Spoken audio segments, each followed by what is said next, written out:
Shout out to LTTV.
Shout out to LTTV.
What's going on, people? King Richez. Hey, listen, I've got some news that I'm sure a lot of you will find interesting. I have left the Just Pearly Things network, the JPT network. I'm no longer a part of that network. I left a month ago, right? So if you don't get that bullshit out of my face, bitch.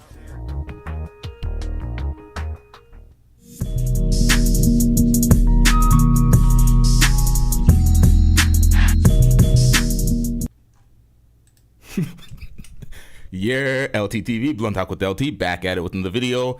Alright, so, come on, man. We knew this was gonna happen. Revisionist history much? First, we seen Auntie Jenny talk about, oh, she left in April, she separated herself when she was doing her damage control cleanup shit. Meanwhile, she's sitting next to Cavi, who's basically campaigning to be working with Pearl while giving her a 2-week trial. The lie detector test determined that was a lie. All these motherfuckers is lying. All of them are lying now to save face, to try to do some sort of damage control to repair their brand as Pearl separates. This nigga's full of shit, and we can prove why he's full of shit, talking about he left her a month ago. These people lie on air and leave the evidence on air like we can't go back to the evidence. We can't go back to the videos and just watch. Just absolute fabrications. All of them, everybody associated with Pearl, just lying through their teeth, including Pearl. So let's get into this.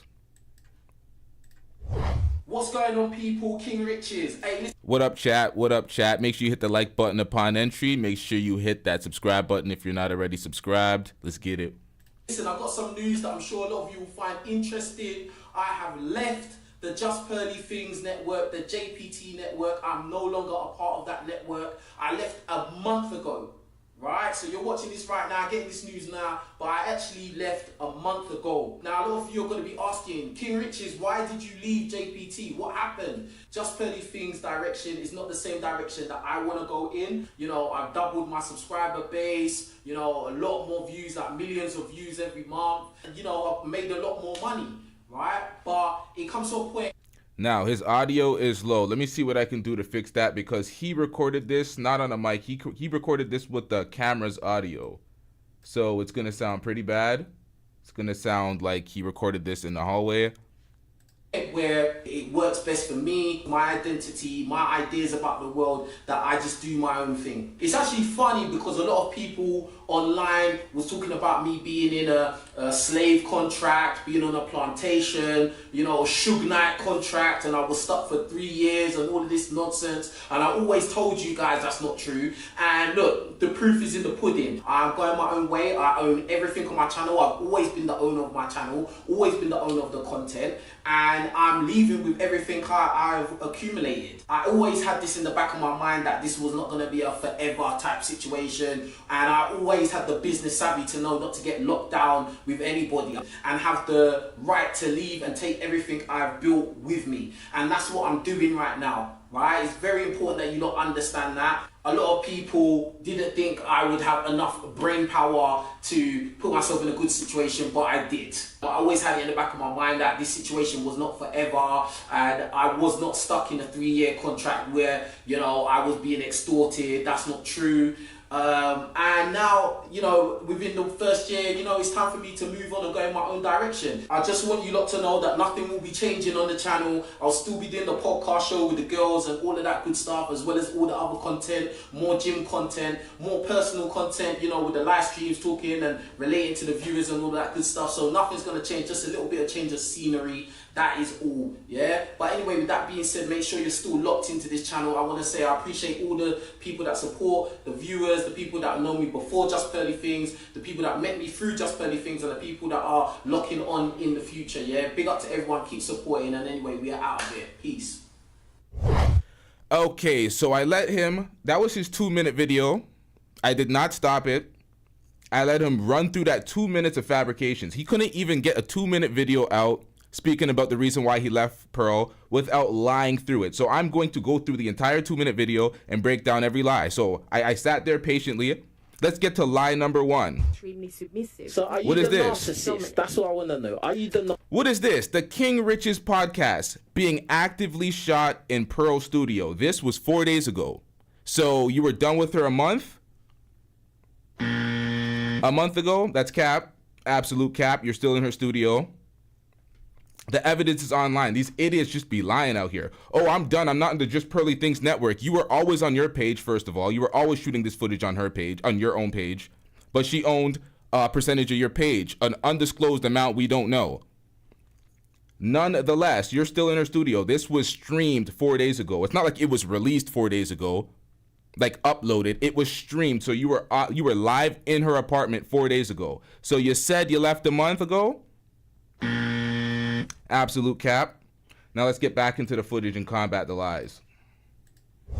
What's going on, people? King Richez. Hey, listen, I've got some news that I'm sure a lot of you will find interesting. I have left the Just Pearly Things network, the Just Pearly Things has left you, sir. Just Pearly Things is going back to America. Just Pearly Things has said that in the Piers Morgan interview. She says she's had enough of the UK. The food's trash. The folks is trash. Well, she didn't say the folks is trash. That's cap. She said the food was trash and X, Y, and Z. So Pearl left. Pearl's leaving the UK. So see where he records his studio, or where he records his podcast with all the girls? That's all Pearl facilitated. That is Pearl's studio in Pearl's apartment. Y'all get these likes up, y'all. These likes are looking dusty as shit. Let's get it, y'all. PT network. I'm no longer a part of that network. I left a month ago, right? So you're watching this right now. Fucking lie! Once again, we covered that lie. We seen him streaming from her apartment 4 days ago, so... I'm getting this news now, but I actually left a month ago. Now, a lot of you are going to be... Stop the cap. Asking King Richez, why did you leave JPT? What happened? Just Pearly Things direction is not the same direction that I want to go in. Stop the cap. Everything was good just a week ago. She announced that she's going back to America, and now this video comes out. So you're saying that you moved and separated a month ago? Her direction's not the direction that you want to go in, but you died on the cliff for Pearl. You were defending Pearl. You went out sad as fuck.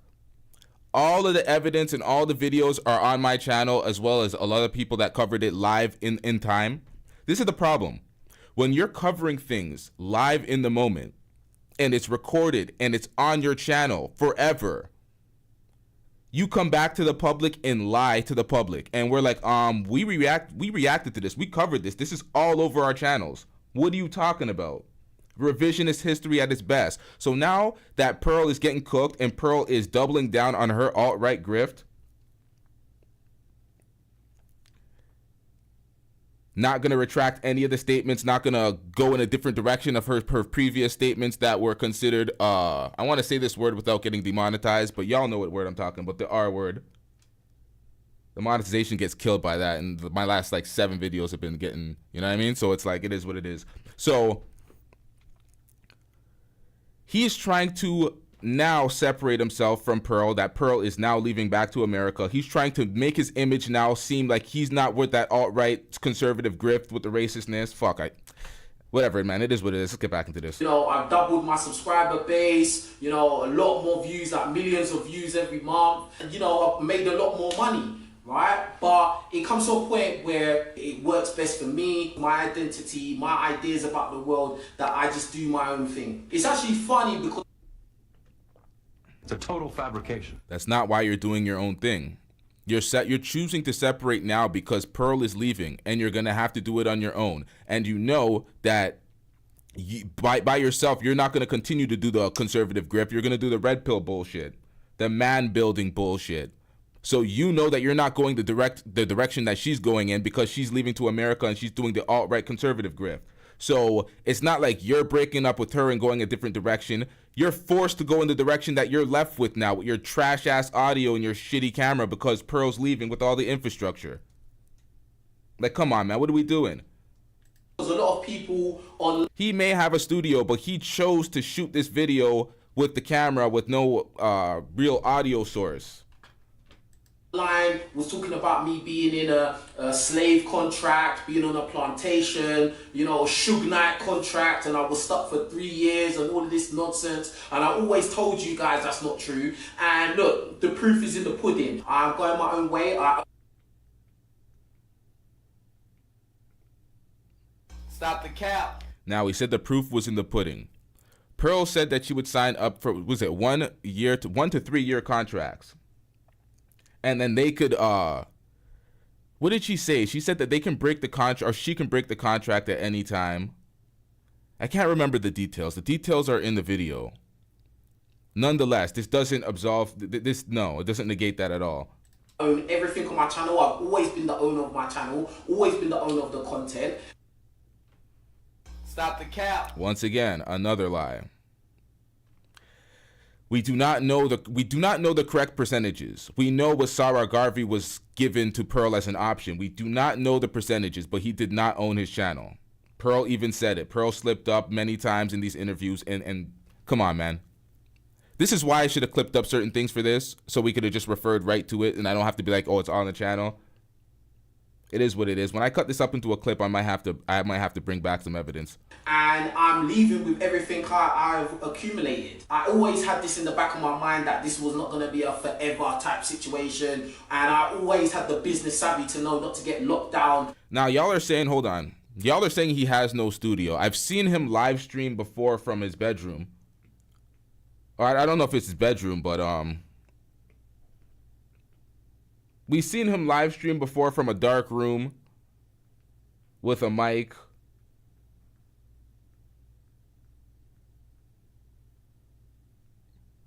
I'm not in my bedroom, you are, and no one can hear you.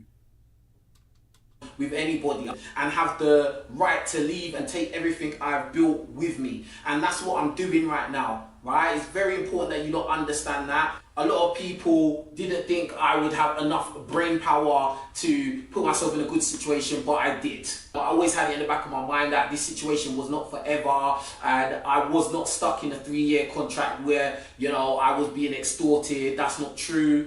And now, you know, within the first year, you know, it's another lie. So he said he was not being in a 3-year contract where he was not extorted. Nobody, let me tell this nigga, nobody in the history of YouTube has been on a contract the way you guys were. Nobody in the history of YouTube gave up their channel, took the smaller percentage just for the infrastructure that Pearl was offering in her studio, with her staff being able to cut up the clips and facilitate your channel with 10 clips a day that she was saying.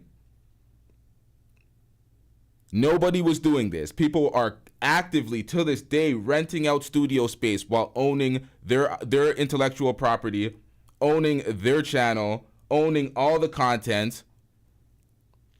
They're renting out studio space if they do not have their own. You guys are the only idiots in the history of YouTube to get your channels colonized and come crying to us like we give a fuck. Crying to me, and I'm not having that. Then y'all defended Pearl. Sarah called it out, but y'all defended Pearl. Y'all were dying on the cliff because y'all still wanted to work with Pearl. Even Auntie Jenny wanted to work with Pearl. To this day, Auntie Jenny's like, she'll talk shit about Pearl, but then say, oh, I have no problem with Pearl. We're still cool with Pearl. Still wishing to work with Pearl again. You've seen Harvard reaching to work with Pearl. This nigga reaching to work with Pearl, stuck with Pearl the whole time until, oh, I left a month ago. What is that? That's saving face. Trying to revise. This is revisionist history at its finest. So people won't look at him in a negative light now that he's disassociating with Pearl. They're like, you left Pearl instead of Pearl leaving you. It's the framing matters in this situation. Because Pearl leaving him to go back to America, there's no need for him anymore. It just looks like, yeah, you died protecting Massa and she only left your bitch ass. So you went out sad. Call-in link is in the description. I don't know if I pinned it to the top. Call-in link is in the description. So if King Richez himself is watching this and any of these folks want to actually call in and think that folks are just talking, test out without the option to call in and debate their bullshit, y'all can always debate your bullshit. Let me just save this or post this one more time. Ugh, capitals. There we go. It's time for me to move on and go in my own direction. I just want you lot to know that nothing will be changing on the channel. I'll still be doing the podcast show with the girls and all of that good stuff, as well as all the other content. More. Sorry, I missed the fabrication. Hold on, y'all.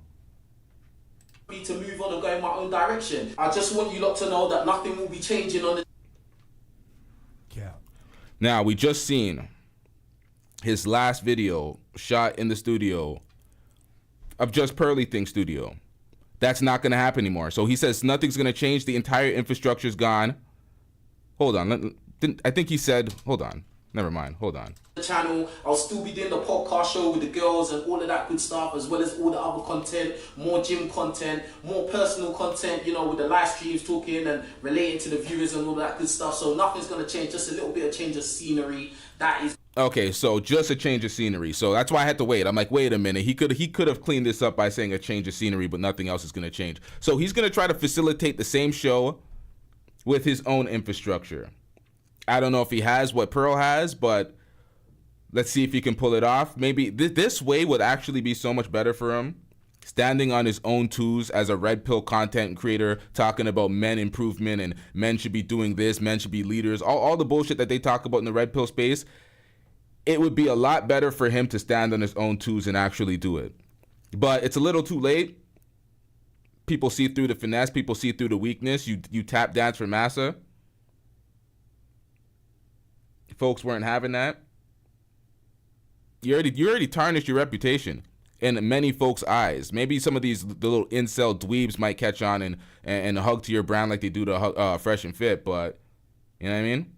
all, yeah. But anyway, with that being said, make sure you're still locked into this channel. I want to say I appreciate all the people that support, the viewers, the people that know me before Just Pearly Things, the people that met me through Just Pearly Things, and the people that are locking on in the future, yeah. Big up to everyone, keep supporting, and anyway, we are out of here. Peace. Extremely submissive. So are you the narcissist? That's what I want to know. Are you the narcissist? Nah, don't think so. Okay. Next one. Yeah.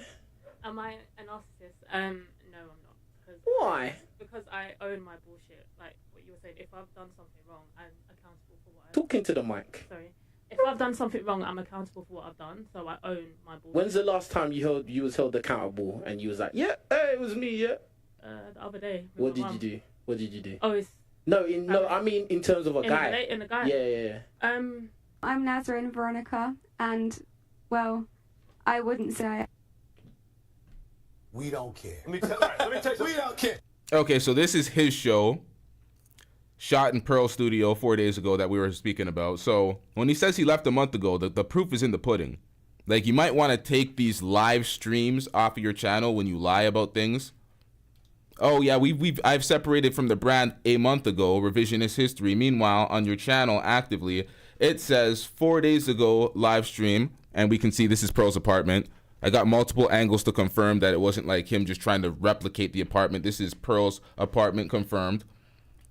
Let's see these streams. Yeah, so streamed 4 days ago, 11 days ago, 2 weeks ago. So the activity has dropped. Let me see the videos. Yeah, that's what he means. That's what he means. Her staff is not working for him in the same capacity of dropping the videos. Nonetheless, you are still associated with Pearl's brand because you are actively recording it in her studio. Those 10 clips a day, that shit's done. Those staff ain't that ain't chopping it up anymore. His page is not as active as before. A quick check on the YouTube channel could dispel some of the fabrications, and that's what you got to stop leaving the lies on the internet. Pearl does the same shit. Some folks will get on panels and hope that you don't see the panel that they're on or you don't see the channel that they're on the panel on, and just lie through their teeth. And it's like, this is all recorded, you know. We can always go back and check the evidence. I think people just hope that folks don't call them out and there's nothing for them to check, but it's like, come on, man. This entire thing is, everybody's like, what are we doing here? That's probably why they always delete videos. That whole camp, always deleting the evidence. Y'all make sure we get the likes up. We are not talking about King Richez for the entire stream.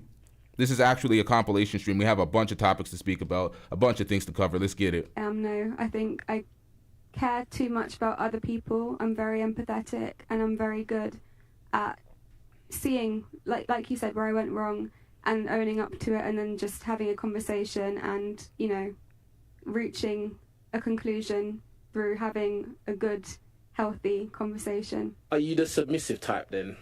Yeah, I would say. What does that mean in a relationship, when you're being submissive? What does that mean? It means I allow the man to lead. I allow the man to make the decisions. Obviously, I like... Oh, I actually saw the video. Yeah, now we did not finish that clip because it was not about the content. The things that they were talking about, We don't care. Let me tell you, we don't care. the whole point of putting that clip in there was to show that he was actively in her apartment 4 days ago while telling the world that he stopped or he cut ties with Pearl a month ago and went in a different direction because they are not seeing eye to eye content creation wise. Shout out to Jimmy James with the $5 super chat, or the $5 super sticker, I believe. I don't see a message. Shout out to Jimmy James. I'm getting rich. I think we got another one earlier, or was that just a member update? Moxie member for 2 months. Shout out to Moxie. I'm getting rich. Shout out to Solo TV 84 in the chat. Shout out to everybody else. Let's get it. Released yesterday, saw it. First of all, Okay, so this nigga's running his... You know what? Let's get into this. I allow the man to lead. I allow the man to make the decisions. Obviously, I like... oh, I actually saw the video. Released yesterday, saw it. First of all, wow. Sorry, y'all. I have to adjust the volume. I had it on different levels to compensate for the trash ass volume that King Richez had in his video, in which he recorded the audio through the camera instead of getting an audio source. So that was pretty terrible. But let's get into this, y'all. Second of all, whose idea was it to end an? Okay, so I guess her had been stretched out in a while. So then I was doing all the stretching. It's like my starting to get numb, and I was like, yo.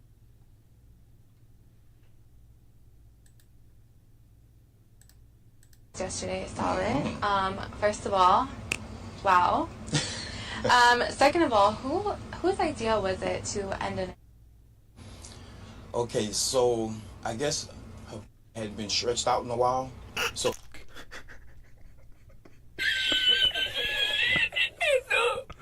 then I was doing all the stretching. It's like my starting to get numb, and I was like, yo, we have to keep going. It was going so long that it was nothing I could do. It was like the numbness I didn't notice, and I'm like, yo, it's about, you know, and then hey it happened. So the was not planned. Nope. But then she got freaky with it. She started eating it, you know, doing the nasty. She got into the moment. You know how it is once you get into the moment. It's like, you know, it's all no holds bar. Let's go. Do you think that you her better than Adam did? Well, obviously, yes. But I'm pretty sure it probably felt different with Adam for her because love is involved emotions. But as for the physical aspect of getting, obviously.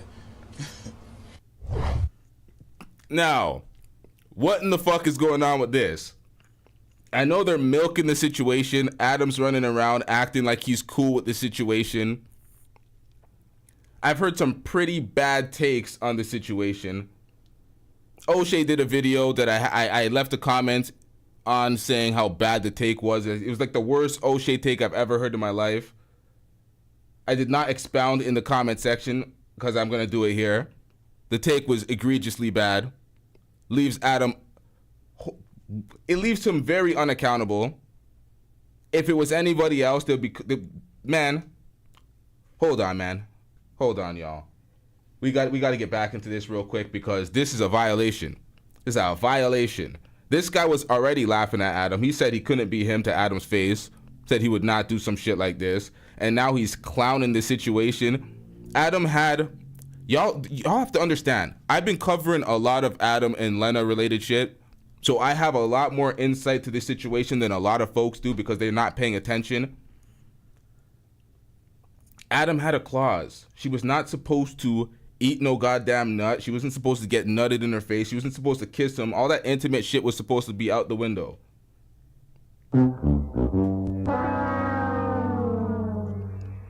He wasn't supposed to cream pie her, but he was fucking her for so long that he slipped up, nutted in her. Hold on, this is rated X, y'all. If everybody, they're not ready for this, they're not ready for these talks, you might want to hit the exit. Hit the like on the way, though. So nonetheless, he wasn't supposed to cream pie. He cream pie. She ate it. She got caught up in the moment. She violated that clause. This is what I was talking about when I'm saying she doesn't give a shit. She doesn't give a shit. She's leading the relationship, and she's y'all don't understand. Adam was on podcasts year after year, month after month, telling her that he's very uncomfortable with these situations. He doesn't want another man fucking his girl. He's more sensitive than Lena. All the excuses, all the game he possibly could. He can possibly spit to try to get rid of that, to get the finesse off where he continues to fuck girls in the relationship on camera and do it like this is some porn finesse. Y'all do not understand how the lines have been broken. Y'all do not see where it started and see where it ended up. It started off with him fucking girls with Lena using the fact that she's so open to threesomes to kind of get Adam more connected and in love with her. This shit lasted a long time. They started making money off of it. People do not understand that Adam's money is Adam's money. Her money is her money. So she used the threesomes to finesse commitment out of Adam. Adam got finesse. He's fucking all these other girls. He thought that he's finessing her. He thought he was the puppet master. He thought he was finessing her by saying, oh, it's on camera. it's like a loophole to fuck other girls and have an open relationship, but it's on camera, so it's for business. So he thought he was finessing her the whole time. Meanwhile, she's into girls too, and she was just waiting for the moment. She got married, she got a baby out of him. All of a sudden, he's super committed. She was pushing the boundaries for a long time. I've covered it all on the page. Y'all need to go back on the page and watch all the breakdowns. She was pushing it for a long time, pushing the barriers. He was telling her, no, I ain't cool with that. I ain't having nobody fuck my girl. So people that are trying to reframe this as something else, they're being wholeheartedly disingenuous, and if it was anybody else, they'd be holding them to the fire, or any black man, they would be holding them to the fire. There's some of the arguments that I hear to justify Adam 22's actions is they copy and paste that argument and bring it to Will Smith, but y'all wouldn't do that. Y'all would not. You would not give Will Smith that grace. You'll not try to justify it in any type of way. It's pathetic out here. Shout out to Jimmy James with the $5 super chat. Good luck refilling that hole, Adam. Jesus Christ. I'm getting rich. Shout out to Jimmy James with the $5 super chat. He's promoting this as well because he's getting paid out of this. Oh, what I was saying, because people are trying to act like Adam's pimping out his girl. Y'all need some real perspective. This ain't no, and even if you got her pregnant, or not pregnant, you had a kid with her, you married her, you didn't want to be open in that regard with other men fucking your girl for the longest, but after you got married, you decide to do so. After she keeps pushing against that and saying, oh, OnlyFans, the OnlyFans money's drying up.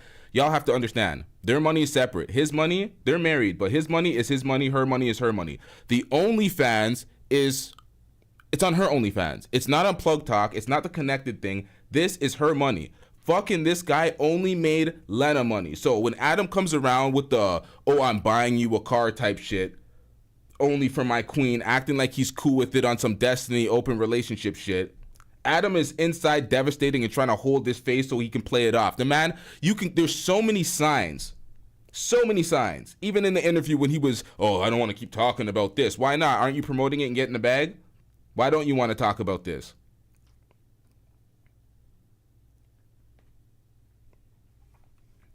Her money is her money. She made money off of this. Buying her the car is not no pimping shit. It's not like, oh, I pimped out my girl, I made money. It's like, no, she finessed the situation. You guys were in an open, weird sex porn relationship that you tried to justify the openness by doing porn. Meanwhile, she justified it by doing porn and finessed the whole thing. So now you're trying to save face with all these dumbass, oh, I'm cool with it ass shit. Oh, we're making the money. But if this was any black man, we'd be calling him a cuck, a beta, X, Y, and Z. He's letting the black woman to disrespect him. He's not leading the relationship. All the bullshit in the world. But when it's white folks, it's just the white thing. Oh, it's just the white thing. Oh, he's just doing a white guy thing. It's like, what does that even mean? White folks get away with substandard behavior without being judged as white folks doing substandard things. But black folks and black culture get shitted on religiously for a conservative grift. Make it make sense. We're not going to bring race into this. He is a man. The manosphere in the red pill space stands on all these things. As a man, you should not be getting bitched and cucked by your wife. You should not be getting led by your woman. All these things. But when Adam does it, all these excuses are coming out. This guy's cooking them, though. This guy's going viral once again for these moments because he's like relentless with it. We have to keep going. It was going so long. You missed the King Richez breakdown. It was like the first 10 minutes. We don't really care about King Richez. He had a 2-minute video to give us to react to. It's not much more there. Complete fabrications, lying about why he left Pearl because Pearl left him. Pearl's going back to America. The opportunity well dried up. So if they had any contractual agreements, Pearl could no longer fulfill the agreement. So of course, his channel's back in his hands full time. 10 uploads a day is completely stopped. He last live streamed 4 days ago from her apartment, and he said that he cut ties a month ago. So that's a total fabrication. There's nothing more to talk about with King Richez. King Richez is a fraud. The red pill grift for King Richez is copy and paste Pearl's product, copy and paste Fresh and Fit's product, but water it down a little bit, make it more trash. So it's like, man, I didn't watch that shit to begin with. I ain't watching it now. So that's why I'm moving on to other matters. That may have been the topic or the thumbnail in the the title of the show, but we have much more to cover here. And a lot of the things we have to cover have to do with the hypocrisy and just covering for folks. I don't know if folks think there's opportunities over there with Adam 22, why they're covering for him so much, but it's like, come on, man. Especially when folks listen to ABBA and preach about this. I'm like, y'all have to understand the disposition of an individual before you understand their take on certain matters. This guy, ABBA, best friends with Destiny. Destiny is in an open relationship. ABBA was part of violating Destiny's open relationship by dancing with her on air, and people were putting that up in the air like, oh, is that disrespecting the relationship? So he has to go along with all this bullshit open relationship. They're comfortable with it. Well, if they're cool with it, why do we care type shit? Not objectively analyzing the situation. All this covering for friends, covering for types of ideology type shit. No one's being honest about this. The thing about YouTube, man, most of these content creators is cap. Everybody's full of shit. Everybody's just trying to make money in their own way. And when I say most, I mean most. In the high 90% content creators are full of shit. So that it was nothing I could do. It was like the numbness I didn't notice, and I'm like, yo, it's about, and then hey, it happened. So the was not planned. Nope. But then she got freaky with it. She started eating it, doing the nasty. She got into the moment. You know how it is once you get into the moment. It's like, it's all no holds bar. Let's go. Do you think that you her better than Adam did? Well, obviously, yes. But I'm pretty sure he probably felt different with Adam for her because love. And you've seen Lena in the interviews looking like she had this sinister look on her face. She looked sick and twisted trying to tell Adam, like, yeah, this guy fucked her better than Adam. She said it, we reacted to that in the last video when Aiden Ross asked her. It's like, come on, man. What are we doing out here? A lot of her moments were, it was related to the jealousy that she felt seeing Adam fuck other girls and have different reactions to the other girls. And a lot of this is some weird open relationship revenge shit. You hear Adam talking about competing to fuck his girl as well as good as this guy. Man, this whole thing is a mess. They're trying to push this on society like it's normal behavior. Like this is an option. This is alternative behavior. Oh, there's many folks doing this. You have idiots in the comment section trying to justify it by saying, oh, I know doctors and lawyers that their wife's getting swung and passed around and dug out. I'm like, does that make it favorable? Like, what are we doing out here? These idiots trying to justify it by saying other people did it. Oh, I know other people that jumped off a building. You might want to do that too, you goddamn fool. Bag. What are we talking about? Does involve emotions, but as for the physical aspect of getting, obviously. Like, we gon' beat these motherfuckers and get up with you, boy. Stop Man, get up with me, nigga. I need Billy Western. I gon' beat these motherfuckers and knock. Now, what do we have here? We have Adam 22 trying to stir up some gang-related shit with Crip Mac and some other nigga. I don't know who this is. Nonetheless, this is what Adam does. Adam tried to part ways with his black staff that he couldn't embarrass and have ways with. And the thing is, when people try to act like Adam doesn't care about his wife getting dug out by some porn star and getting disrespected on air, Adam cared so much about house phone fucking Lena. Adam cared so much that it hurt. Yo, how are we forgetting these things? How are we now reframing and revising history to the point where we're completely forgetting the finer details that they put out to the public?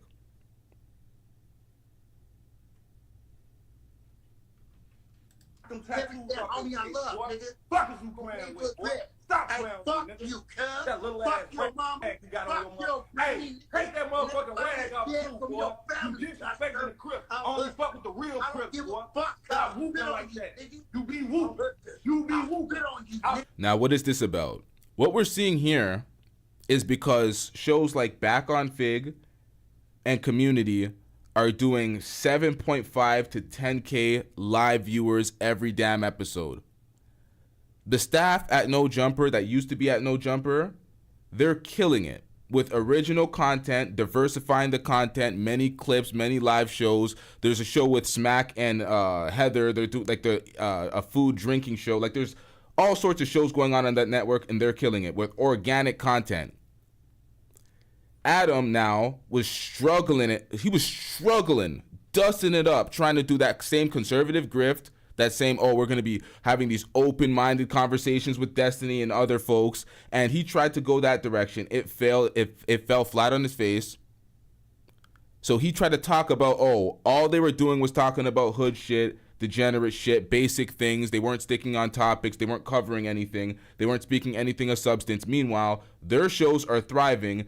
Adam is dusting it up, trying to get back on some hood shit, trying to stir some hood controversy for some views after he's getting his girl. Like all the things Adam is doing is absolute dusty. He is struggling right now, and he's trying to sell himself any way he can.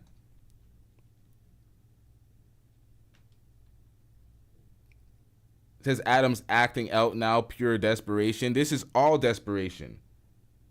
Breaking and allowing your girl to fuck so she can make some more money so y'all can get that beach house. Acting like a pimp, but it's her money because y'all are together, but y'all are still 50-50 with the bills, and her money is her money. Your money is your money. Acting like this whole thing is a mess. Fuck the real crib. Hey, I ain't never been spit on. Little ass nigga. Spit on you, nigga. Don't ever let me see you. Tell me. Hey, you gonna do what? Hello? Hey, you gonna do what? Stop it. I'm slow. You Stop slow? it and knock it out. Are you slow? Stop it and knock it out, fat boy. You Stop it and knock it out, fat boy. Yo, this is like DC meets Marvel. We got Chicago meeting up with Hey, I'm gonna fuck you up, Crib.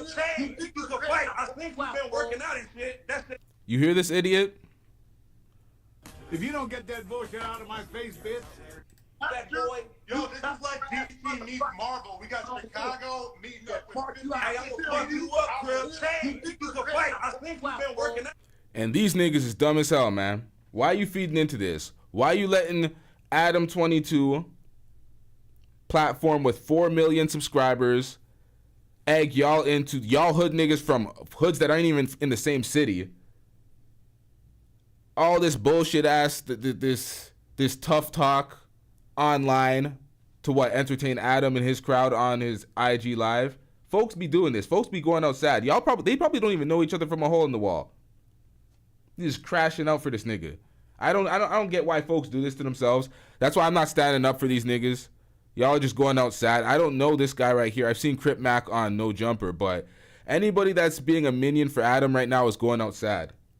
Adam knew which niggas he can keep around, like the Pearl niggas. Pearl knew her niggas. She knew which black men she can go after and manipulate. He is the same way. The ones that he could not, they left. They're making their money. They're doing their thing on their platforms.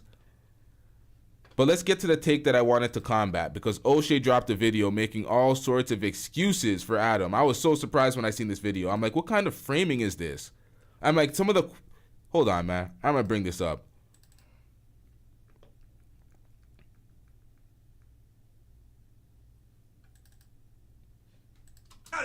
That shit ain't gonna help nothing. Hey, I don't give a fuck about a workout, nigga. That shit ain't gonna help nothing. You working out for what? Billy Western break harder than workout, nigga. Who? I'm Chris. Who? Come to the West Coast, nigga. Nigga, on video, just on the West Coast. I ain't see no fucking Crip Mac. It's real, nigga. Nigga, I was just on the West Coast. Nigga, I was just at No Jumper. Stop playing with me. Hey, fuck you. Hey, nigga, fuck you, nigga. Spit on you Fuck and your you. You ain't gonna do shit, you fuck bitch your ass, brother, mark ass, nigga. On Crip. All right, so 6 minutes roughly. Okay, Lena, I'm so proud of you doing your first ever BBC scene that I decided that I wanted to get you a little something nice. Open your eyes. What? This? For me? Oh my god! Babe! I really need to keep this? This is for you. Anything for my queen. Oh my god, I can actually better than you now. So that first scene is Adam 22 gifting Lena the Plug a new car after doing the Selena the Plug, but continue. first scene with Jason Love. Now, Many people have criticized him, somebody like Andrew Tate. And to be fair, Adam 22 has been against doing this in the past, right? And Alba and Preach, shout out to them, they did a video on this. And that's the problem.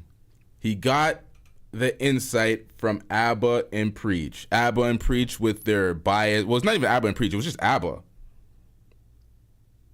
And the fact that he's cool with Destiny. They're going to frame things in this dusty-ass way that they just try to allow certain folks to get away with substandard behavior, but other folks, they get the judgment of God. It makes no goddamn sense. And they have some of the best like information with their clips. That's great and everything, but you have to understand for specific matters, especially one of which where it's open relationship type shit, Abba, who is cool with Destiny, always makes some sort of justification for this filthiness. They always try to act like this is some sort of intellectual matter where it's so much smarter than the average person, but other people get judged to it's so inconsistent with the standards that they do. It's so hypocritical, but let's get into this, man. I want to just play a small portion of their clips, and then I'm going to come back. Today's topic, Adam 22. If you aren't aware, Adam 22 is a YouTuber, also an adult star with his wife, Lena. They run OnlyFans, very, very popular. Makes them a lot of money. Once again, I covered Adam 22 and Lena the Plug's journey the entire way. I've done many videos on this. I have way more insight to than somebody that sits up on their platform and calls her Lena. Do you even know the folks, bro? Lena? And Adam's come under fire for being a sneako, if you will. 10 days after getting married, decided to let another man do it with his wife. Once again, you see how the framing is. Sneeko gets cooked 24/7 for getting finessed into an open relationship, but Destiny doesn't. Destiny's not a cuck, but Sneeko is. It's like they're both cucks. They're both doing trash shit, but when all of a sudden, for some reason, when it's the white folks, they always conveniently get away with it. Do y'all just not give a fuck about them? Is that what it is? Y'all just want them to just be mirrored in substandard shit, and y'all are just... Are y'all the type of friends that has a friend with something clearly on their face in the presence of women, and you just allow that shit to just be hanging off their face? Is that what this is? Because I don't get this. It doesn't make sense. For the first time. Hey guys, guess who I'm shooting with today? It's finally happening. Wow, I did not know you were going to do that. A little backstory. Adam 22 previously, up until even early as a year ago, said he would not want to do that. He wasn't open to it. Now, would you guys ever have a dude be in your scenes? No. No. We got a one-way thing going here. One-way thing. I mean, we're monogamous in our private lives, and then we do shit on camera with other girls. Right. I got too much money to have her getting dunked fucked by some fucking linebacker. I can't do it. Should I use that same logic on you? I've got too much money to let... Do you see this? Understand the mentality. When the first thing she goes to, should I use that same logic on you? They were fighting. They were fighting for this for a long time.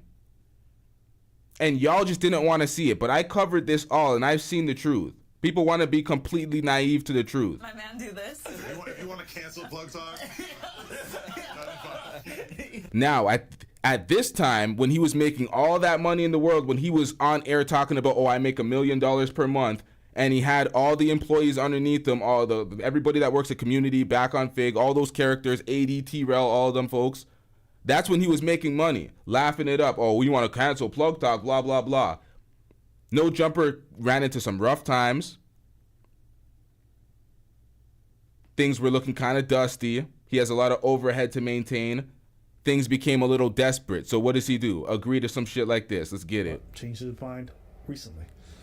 And the internet has been letting him have it, including Andrew Tate. There's a guy called Adam 22. And it's because Andrew Tate and the Red Pill folks take the opposite side of it. What are they doing? This is like watching the Democrats versus conservatives, the Republicans versus Democrats. Whatever side the other side takes, you have to take the opposing side instead of just keeping it a stack and saying, nah, this is some fuck shit. Andrew Tate's right about this. The Red Pill people that are cooking him, they're right about this. Even if Pearl's cooking him for this, she's right about this. I think Pearl is cooking him about this. She's right about this. Just because y'all don't fuck with them and they're dusty as shit doesn't mean they're not right about one thing. Once again, I have no idea who this man is. I just saw on Twitter yesterday that he was with a porn star who'd never done a male scene. They got married, and like a week after their marriage, she did her first male scene with some random... Tailor-made, you must be new here. You're calling people cucks who are not cucks. This is ridiculous. Y'all are steady with the trannyisms. I don't know how many times I gotta prove that these folks are fucking cucks. I don't know how many definitions I gotta put on the screen and display and go over their actions to prove that these guys are cucks. Your wife is getting fucked, you're a cuck. I don't want to hear nothing else. Like, shut that shit up, nigga. All this justification to be a bitch ass nigga. When it was Will Smith, he's getting cooked for days. Forever. Will Smith's whole reputation's ruined when he's getting cucked. All of a sudden when it's white folks, there's all sorts of bullshit ass justification. What the fuck's wrong with y'all? Sneako's a cuck automatically, but Destiny's not. Y'all fans are delusional.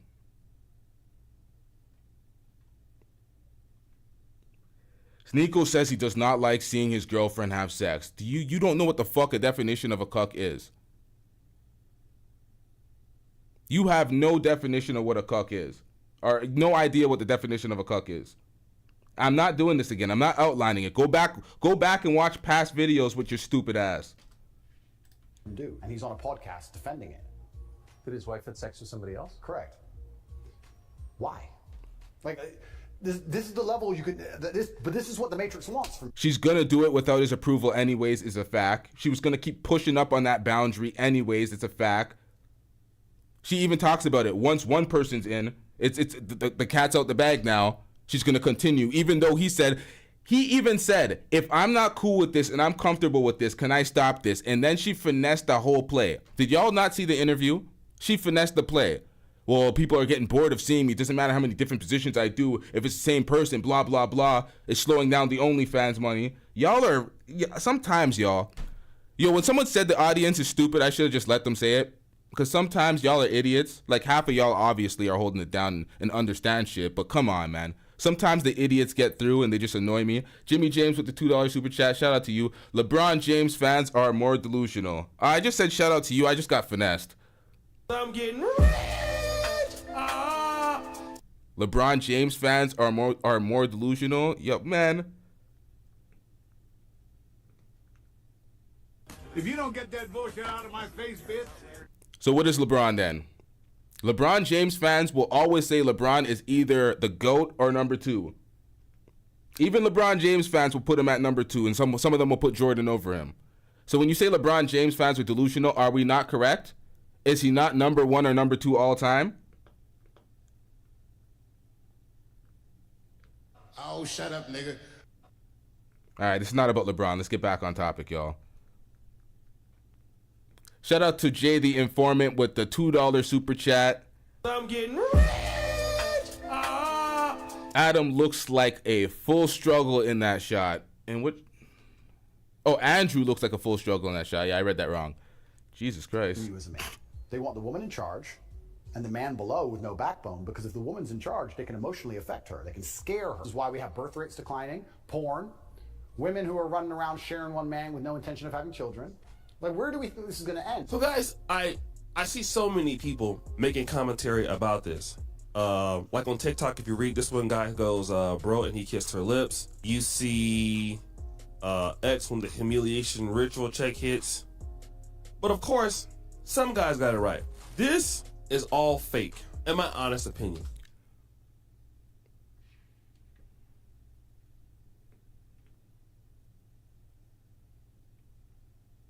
All due respect, shut the hell up. I want to hear that.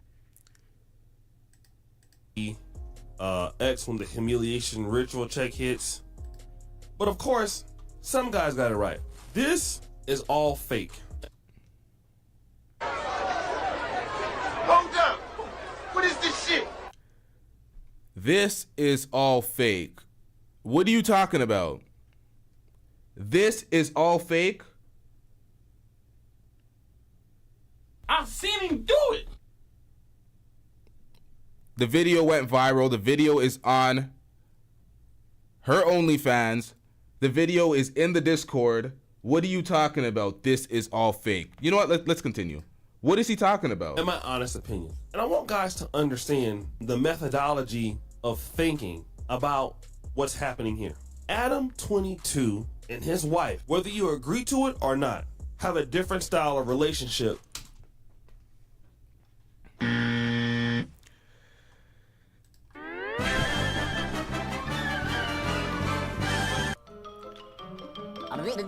That's all, folks.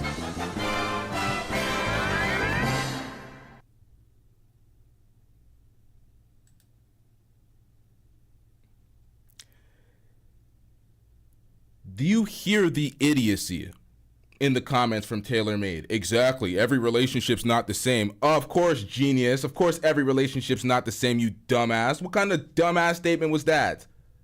And when people say stuff like this, oh, they have a different type of relationship. Did we respect that when Will Smith and Jada had a different type of relationship? Did we respect that, or did Will Smith get cooked? Get called the epitome of a weak male?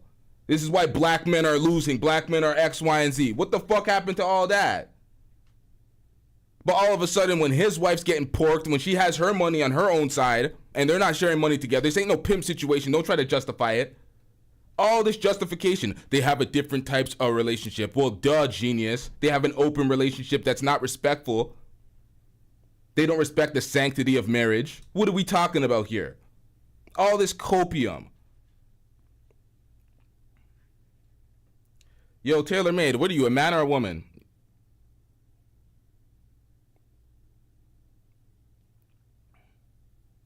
I did not care. That's not my man.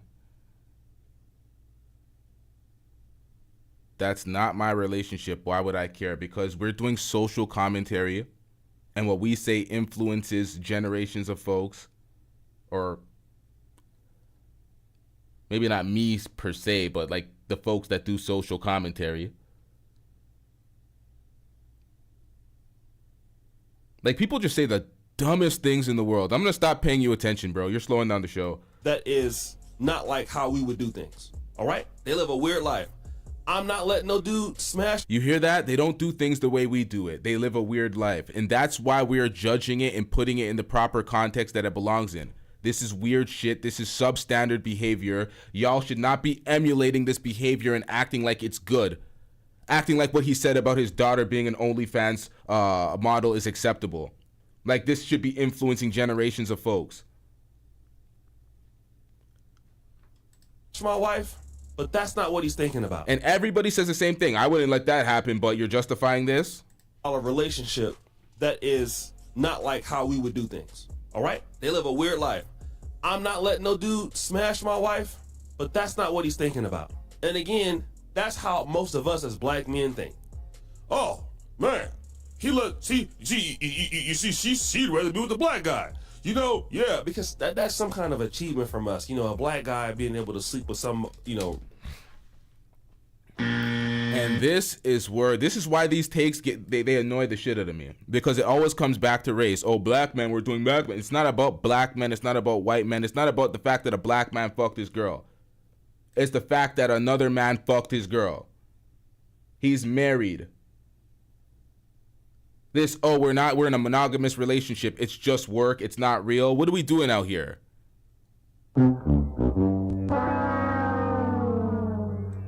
Rich white guy's wife in order to be like, you know, she really desires me instead of you. But guy, this what? You know, a black guy being able to sleep with some, you know, rich white guy's wife in order to be like, you know, she really desires me instead of you. But guy, this guy has all the money. We don't care. Let me tell you something. We don't care. O'Shea, let me tell you something, O'Shea. O'Shea, let me tell you something, O'Shea. If you're watching this, O'Shea Duke Jackson, let me tell you something. You know how much money we could have made with Pearl? If it's all just about the money, do you know how much money we could have made with Pearl? Do you know how much money I could have made with Harvard? You know how much money I could make working with Anton right now? Like, what are we talking about? Oh, it's just about the money. Like, so we're going to sell out. We're going to... The excuses, the copium, it's pathetic, man. It is pathetic. oh, we're just gonna make money. So it's cool for him to sell out. That's what I'm saying. That's why I had that first perspective. I'm like, I think O'Shea just doesn't give a fuck about these guys.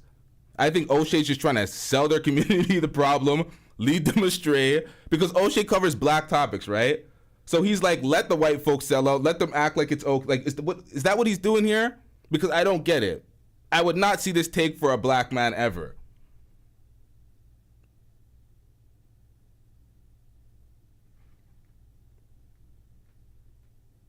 Shout out to O'Shea though. I'm getting rich. This is why I'm saying this. To me, this has been the worst take ever.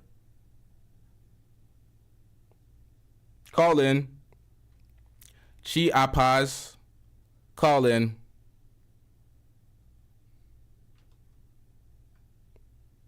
Saying dumb shit. Bro, you part of the problem. How? In what way? I'm against selling out. I respect the sanctity of marriage. Oh, it's Feet. That's who that is, bitch ass nigga. So we know who Feet is.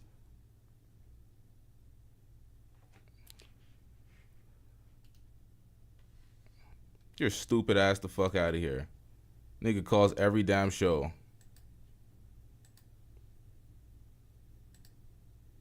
Man's putting up a sign, I love King Richez. What a fucking dweeb. You can't make this shit up. Get him out of here! He's got no place in here! Get rid of him! Okay. Read the font at the top if you want to know what the password is. Genius. All of this is about money.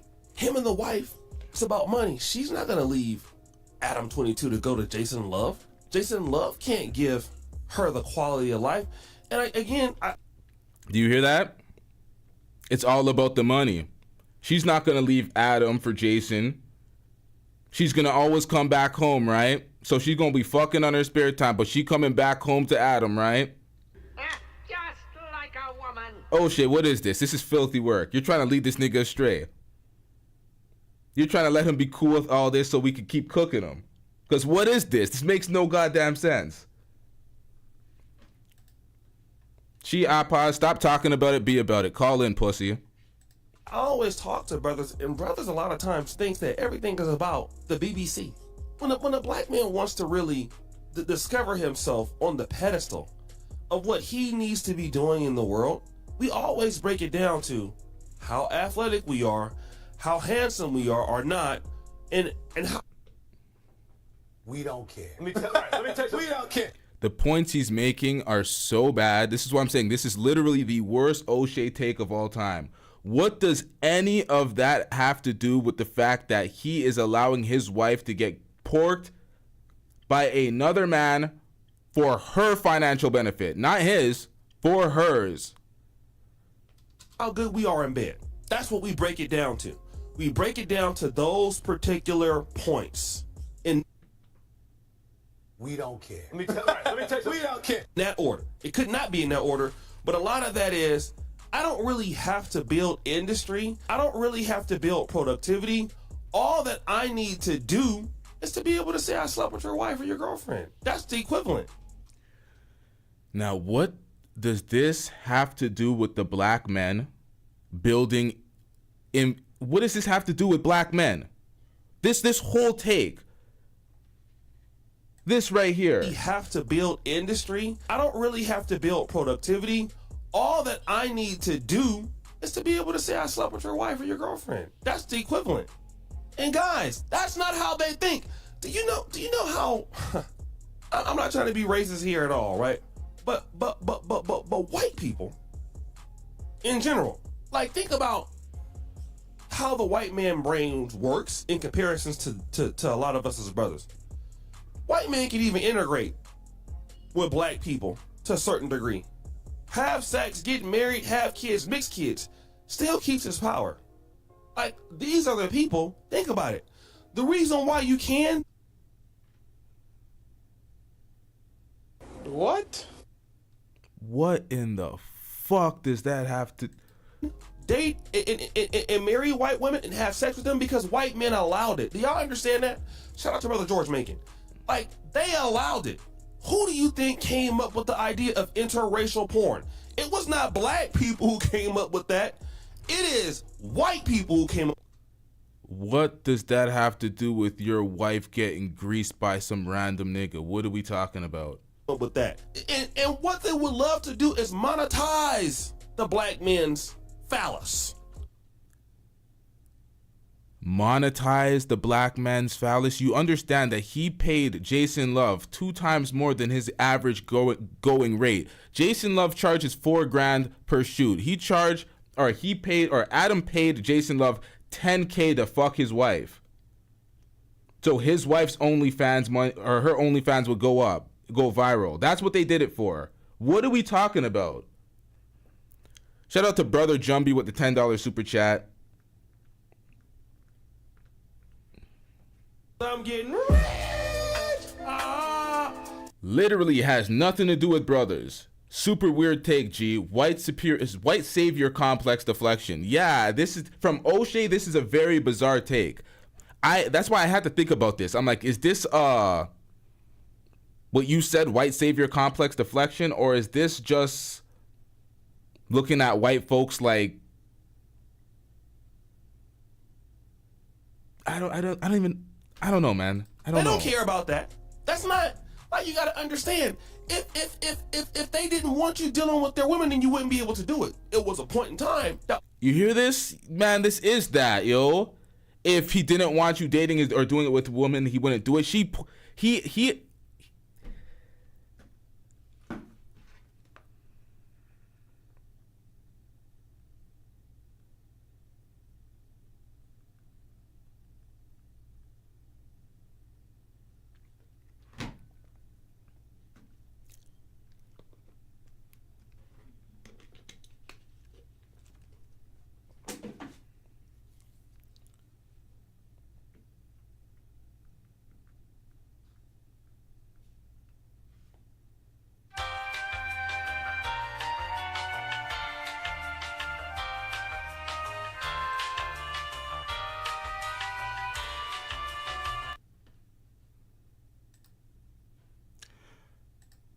All right, so Chi Apaz is in the back. Turn on your camera, please.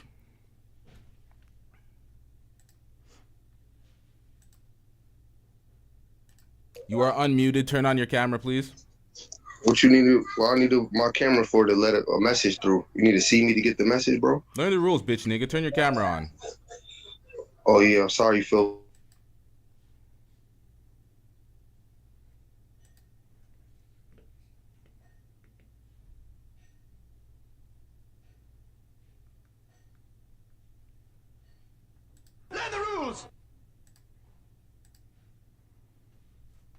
Why don't you turn my camera on? Because it's the rules, bitch nigga. You're calling into my platform looking for a smidgen of clout. Asking why you want the cameras on. Nigga, if you don't... Shut your bitch ass up before I get to talking shit about you. Yeah, these recalcitrant, dusty ass niggas have a problem with rules, man. Follow the goddamn rules.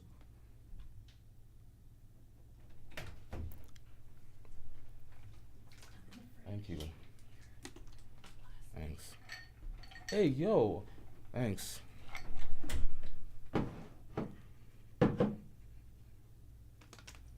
All right, hang tight, y'all. I forgot my point.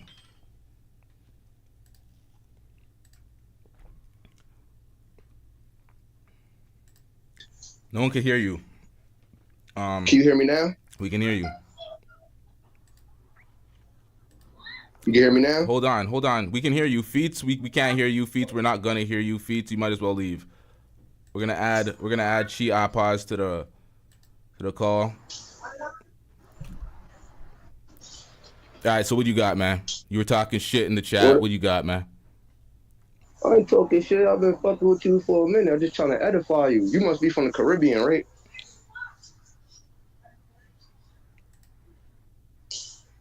Make a point, sir. TV. Make a goddamn point. You from the Caribbean? Yes or no? Does it matter? Yeah, that's my point. Cause you're part of this. Your internet's trash, man. You failing. Come on, man. Get the words out. Internet trash. I didn't even hang up on him. On God, I did not hang up on him. Internet was failing. Nope. Feet's just chilling in the back, realizing that he'll never get pulled up to the front.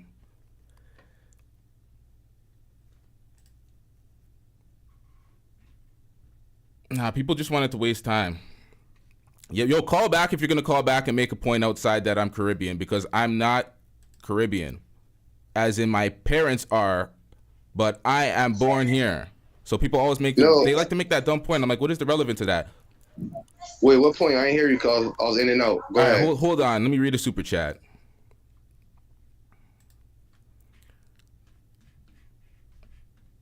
Y'all got me all fucking... We got a $2 super chat from the Gray Pill podcast. That moment when he knew he fucked up. When did you send that? Damn, I wish I got that in the moment. Shout out to you though. I'm getting rich. Okay. Yeah, that's all. All right, let's get back to it. No, I ain't talking shit, TV. I just want you to edify your words, bro. That's why I asked you, was you from the Caribbean? Then I will understand why you use the word black.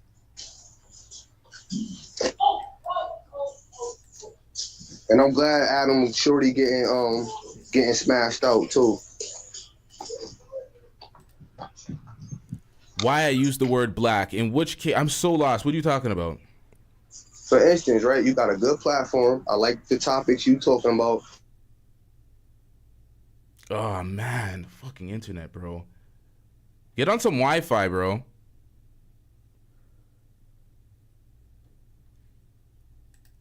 Yeah, you're gonna need some Wi-Fi. I think he's on his like 4G or 3G. 5. He's probably using his usage.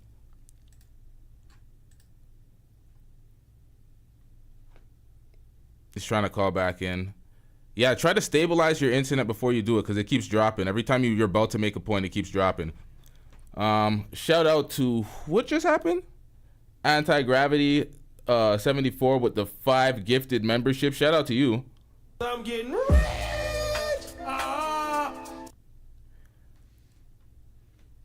What's the case? But for us, we want to say, oh man, look, he was over there cooking, man, letting the black guy smack. Bro, they specifically planned this, okay? They specifically planned this. Just like Adam 22 has planned to enter into the black social media. Yep. Okay, so you know what? You know what it is? I'm going to give O'Shea a pass for ignorance on this. I'm going to give him a pass for ignorance. I think he did a video and he had no insight. He had no real insight or information in regards to their relationship. I'm gonna give him a pass for ignorance, because when he's saying this, it just sounds idiotic. It's like, bro, do you know what the relationship consists of? Do you understand the pushing of boundaries that she was continually doing to try to get to this moment? It's like I don't think he has a full scope of the situation. So I'm gonna give him a pass for this one. Okay, so Chiapa is called in again. I hate trying to say that name. It's like I don't know how to pronounce that shit. Cause you better learn your Aboriginal history. It's Chiapas. For the rainforest where the Mayans was chilling at. And you from the Caribbean, you should know that. Stop it.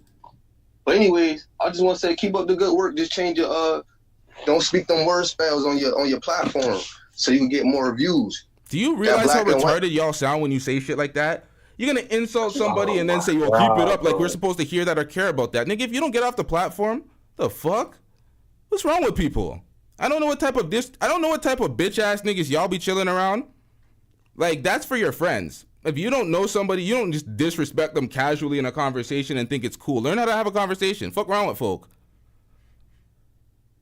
Yo, sometimes niggas are just terrible communicators sometimes. Feets, get the fuck out of here, man. How many times Feets gonna call up in a show?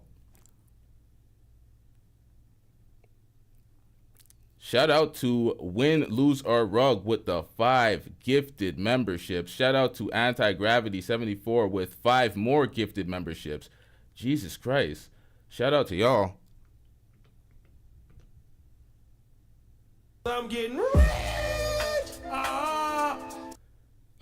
Jay the Informant. Thanks for the gift. Oh, that was, I guess you got gifted by somebody. Shout out to you for the $2 super chat. I'm getting rich.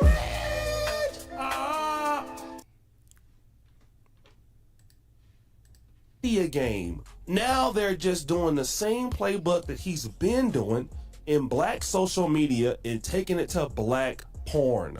That's the same play. And then the next time they drop something, we all talk about it for free, give more advertising.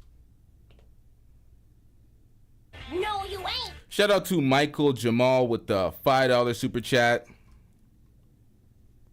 I'm getting rich. Now, this did not play out the way O'Shea thought it did. This went viral. The only folks that are buying this are people that plan on buying OnlyFans anyway. The average citizen that was looking for Lena the Plug anyway. Outside of that, she was not bringing in any new fans with this. This went viral on the first day. It was all over social media, shared on everybody's Discord, shared in everybody's Reddit. Everybody's seen it for free. Because they didn't do it, they didn't drop the tape the same day. They built this up terribly. They tried to launch it like an album, but you know that when you try to launch something like an album, things leak. Things didn't leak this time. It actually came out the date, but everybody was aware of it. So as soon as it came out, it leaked on the internet in a way where it's like you don't actually, or somebody probably just purchased it, because that's what happens. Somebody always purchases, one person. It only takes one person to purchase it, steal the tape, bring it to the rest. So we all seen it for free. This whole it's a move for money. Even if it was a move for money, how are you justifying that they just got married and he's allowing another man to fuck his wife? Where's the justification for that? It's just for the money? That's a terrible justification. Oh, they're making money. They're making money off of it. That justifies the deplorable act. Being married. Oh, we're making money. They bring the money back, again monetizing the black community, and the black guy, and all you gotta do is get some silly, brother to come on there with a long, and he gonna go ahead and get $10,000 for the scene. They may be monetizing it all the time. How many of those videos do you think that they sold, man? And see, black men gotta wake up. See, and the thing about it is, the black men need to wake up. So O'Shea, with that logic, black men, we need to start getting into the OnlyFans porn industry and selling our wives. You know what? That's polite. That's reframing it, because that's not what happened. We got to get into the porn industry and get our boundaries beaten down by our wives to the point where our wives are getting her pussy beaten up by some random nigga. That's what black men should be doing, because it's all money, right? We're building the industry out. Black men are how are black men going out sad, or black men taking an L in anything that's going on with this? This whole take makes no sense. They know that we think small like that. So a lot of the brothers, they know that we thinking small. So if we thinking small, hey man, you can have my wife, you can have my girl. That don't matter, because you only gonna get, we're gonna pay it one time. And that's it. You're going to take your $10,000, go buy a chain. You're going back to the hood, bro. Or wherever the hell you come from. You won't own no industry. You're still going to be used. Do you see how that works? Stop the cap. How does that work? How does any of this make sense? You can come in there and be just like the guy who was the breeder in slavery, bro. It's going to be you smashing these chicks or whatever on camera. Oh, Jesus Christ. All right, we have a few callers. We have Taylor. Taylor's a girl? Taylor Made? I thought that was a dude in the chat. All right, so we got Taylor Made on here, and we got... Tell me how to pronounce your name again, sir, since I need to get educated in how to pronounce it. Edify, Shy Appas. Shy Appas. All right. Taylor, you calmed down for some reason. I'm going to put you guys up in the front, but you dropped down. Yeah, I was ready for her to speak. But I just want to say one thing, TV, before I go. Go ahead, shorty. Hold on, man. You telling me how to speak. It's LTTV. What is this TV shit, nigga? What the fuck? I'm just TV. LTTV, nigga. Know how to say it. Trying to teach me how to speak. Nigga, say it one more time so I can get it in the back of my head, cuz. How you say it? Say one more time. LVTV.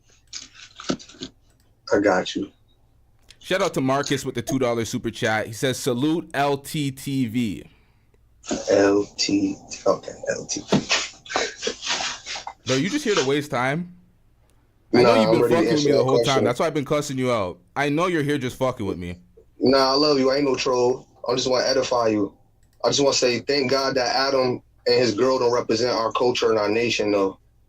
That's all I want to say for now. I'm going to let her talk, and then I'll get back with you. Right, so I'm tired of you using that black and white talk. It's killing my ears.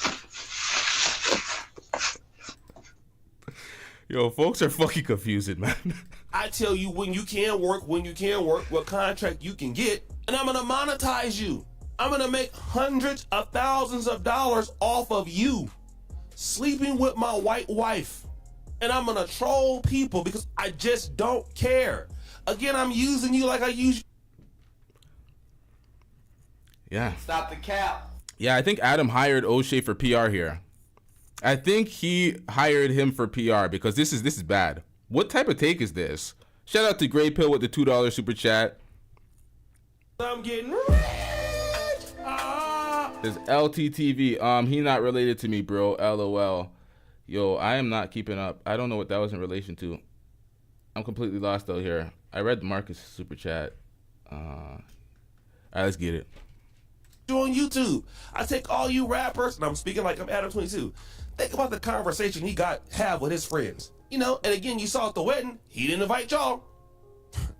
You know, think about that. I use all these black people to come onto my platform that I don't know their history for the most part, don't know their culture. I set them up to debate. I don't even have to debate. I don't even have to make my own content. Okay. Wait, what the fuck? That's what I'm saying. Did you see that? Mm-hmm.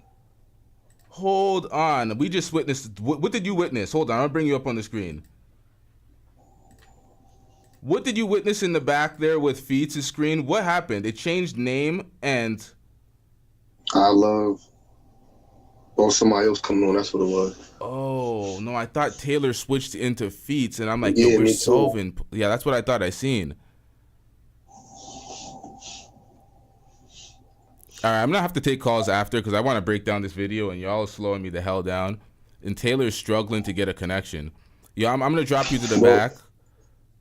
TV, before I go, though, just like I said, keep up the good work. Just stop pushing the social caste system. You working for the government every time you use that black and white talk. You from the Caribbean, right? You're not black. You're Aboriginal. Adam is black. You're trolling, man. You keep calling me TV. Black. You're calling Adam black. You're saying LTTV. My bad, bro. For edification, LTTV. Adam is black, and you could Google this shit. Black means albino, colorless, and pale. They don't represent our culture. We're Aboriginals. Adam is a Slavic. So that black and white talk, kill that noise and keep up the good work. Just say melanated, Negro, or Aboriginal.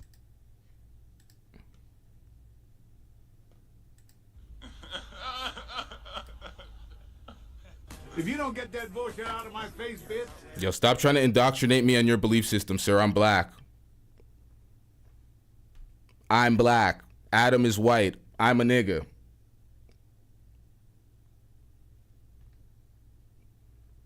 I believe what I believe, man. Like, what are we talking about out here, man? You could believe that. That's your message. Take that to your platform. I'm black. Fuck all of that shit. My father's Jamaican. My mom's Guyanese. Both black. I'm black.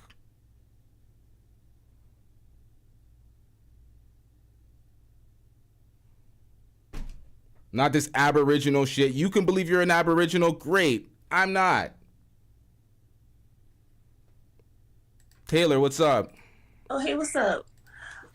Yeah, so basically, whenever I was speaking about the Adam situation, also I was putting in the comments, I feel like whenever there are people who have like of course, they have more wealth, they have more access to different sexual experiences with other people. So what we may think is strange or abnormal, this might be something very normal to them. So I myself, I am, I wouldn't partake in what Adam and his wife does. I like Destiny, but I wouldn't partake in what him and Melina do because they're in a different economic status than I am. So they're able to have more opportunities to experience different things, just like Will and Jada. That's what I was saying. I can't relate to someone who is at that level because they're more than likely they're able to finance and experience other things than I am able to. So that's why I was saying that what we may think is abnormal is very normal to them, or normal to those celebrities who want to partake in those sexual acts. That's what I'm saying. I don't know where to begin with this statement, because you're thinking because they're in a different tax bracket that them being married and having a different type of relationship justifies the deplorable actions to not be spoken about, like their deplorable actions. Like, I'm trying to get the point that you're making here, because at the end of the day, people could say, oh, you guys live a different life. That's great. I live a different life than a crackhead. It doesn't mean that what the crackhead's doing is terrible and should not be replicated in society. So it's like when people make that point, it's like, what does that point have to do with anything? And that is not the same, because you said Will Smith and Jada, they have a different lifestyle. Will Smith and Jada was judged heavily, especially Jada. She was judged heavily for her actions. But now when it's different folks, we always hear the common theme is white folks. Oh, in the white world. Now it's money and income. We don't see LeBron James swinging with Savannah. We don't see it. All this income shit is bullshit, and it just gives people room to say things because, oh, I don't make that certain income, so I can't defend that point now. What I'm saying it's like when an athlete makes the point in sports commentary where they're like, you're not an athlete, so you can't judge, you can't make that point, you can't say anything. It's like they put you in that situation. It's like, oh, if you don't have as much money as Adam and Lena now, you can't judge their situation. It's like, that's foolish. We don't know how much money they have at this point. We can definitely judge. My thing is, people may have different definitions of what they define as deplorable. I would think that's I agree with you. I think that's absolutely revolting. What Adam 22's, Lena, what she participated in, I think it's deplorable. So whenever I think about, I guess with those manosphere and red pill talking points, when they say things like, you'll have more access to other ways you'll be able to, I guess, experience women. I don't necessarily feel like.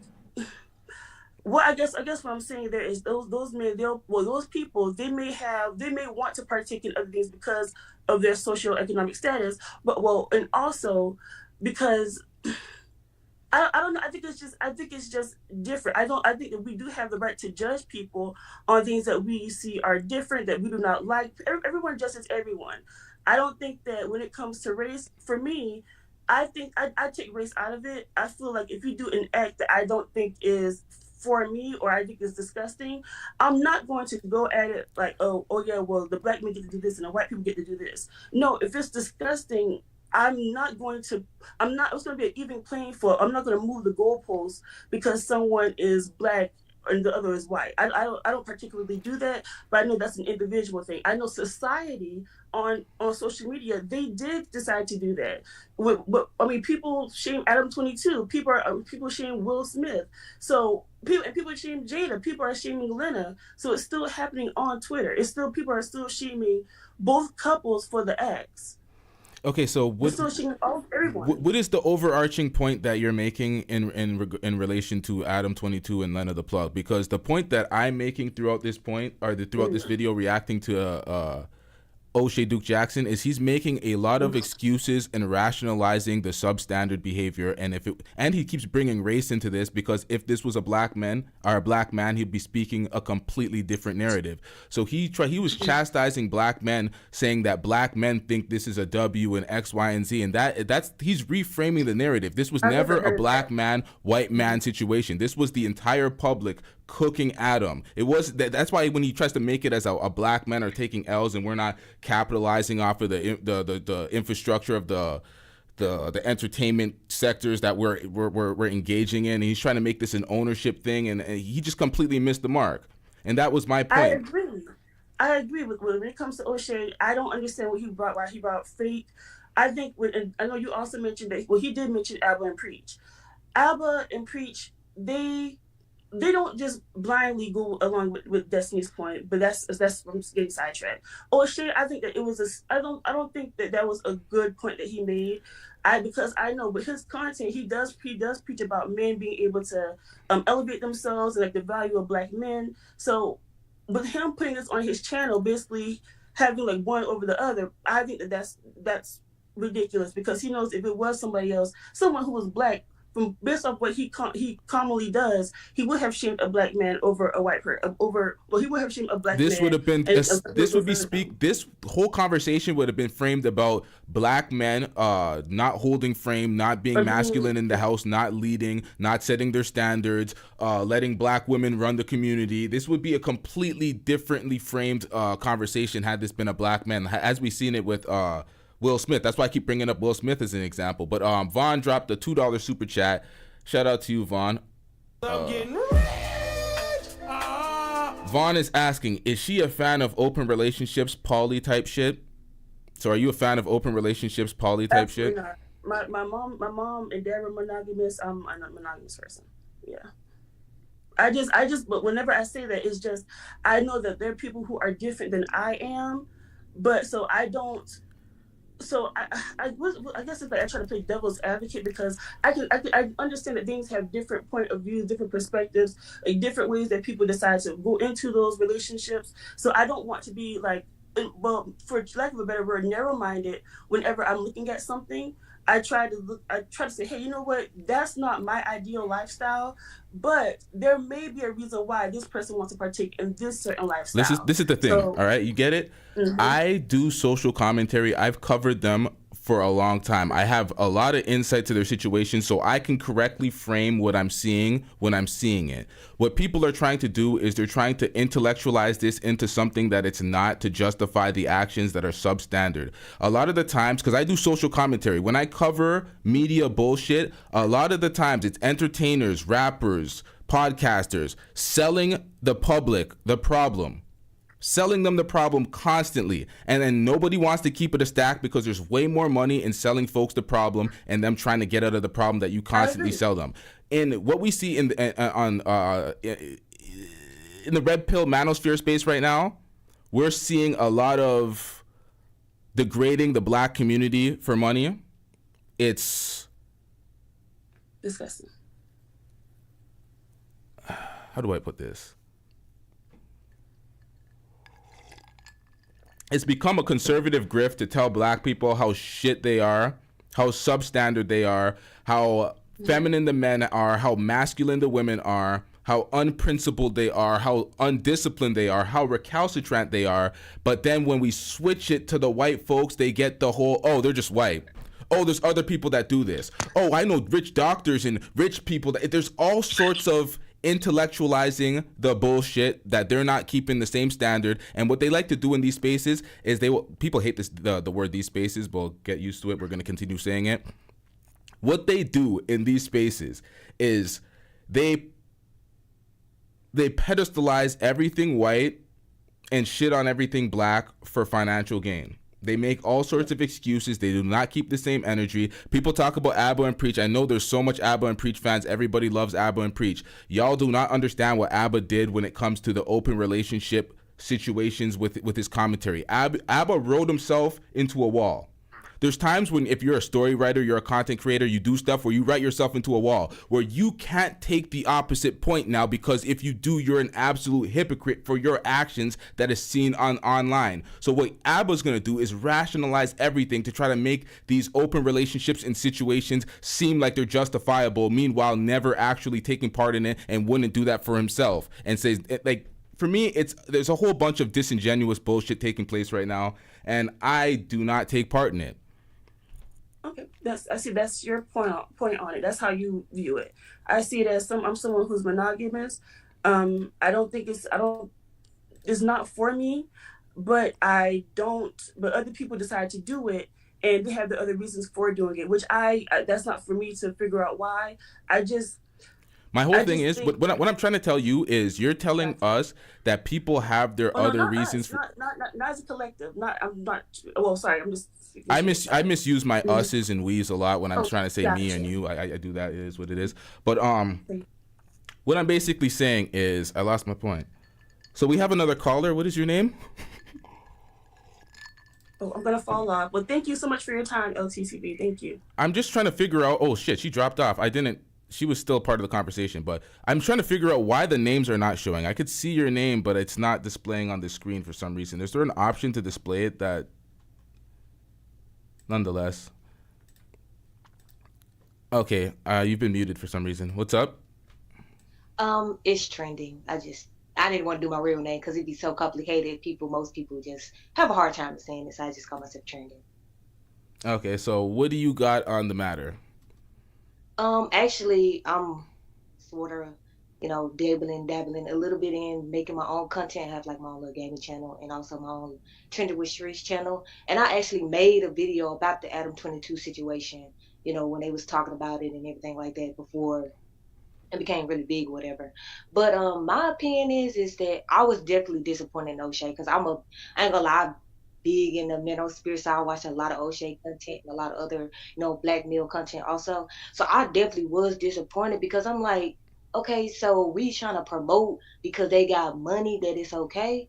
Because you got black people that got money. Do they be doing that? And if they did, they'd be getting cooked.